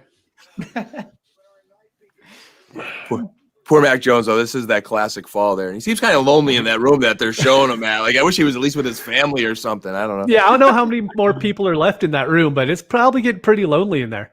But so, what do you guys think? Chargers probably offensive line. Yeah, I see Slater going there. Slater is like who was first in my mind. I wanted, for fantasy, I really wanted Kyle Pitts to actually fall there. That was my hope, was that he somehow, or they traded up to get Kyle Pitts, and obviously that's out of it. And I don't know what the evaluations are on the other tier of tight ends. I do want one to go there. I don't know if like Fryermuth, however you pronounce that. If he's even got a first round grade. Spin-off band from Smash Mouth. Well, there we go. I was muted. Mitch, should we do a giveaway real quick? Yeah, let's do one. Oh, yeah, we haven't done one yet. Yep. No, I completely forgot about it. Whoops. All right, so the numbers are random because of how it's in my Excel spreadsheet.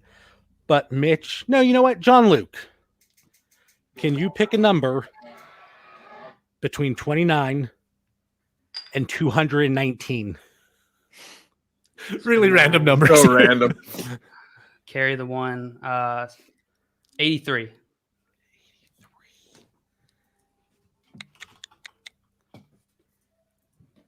Dutch FD. If Dutch FD is watching live, please let us know.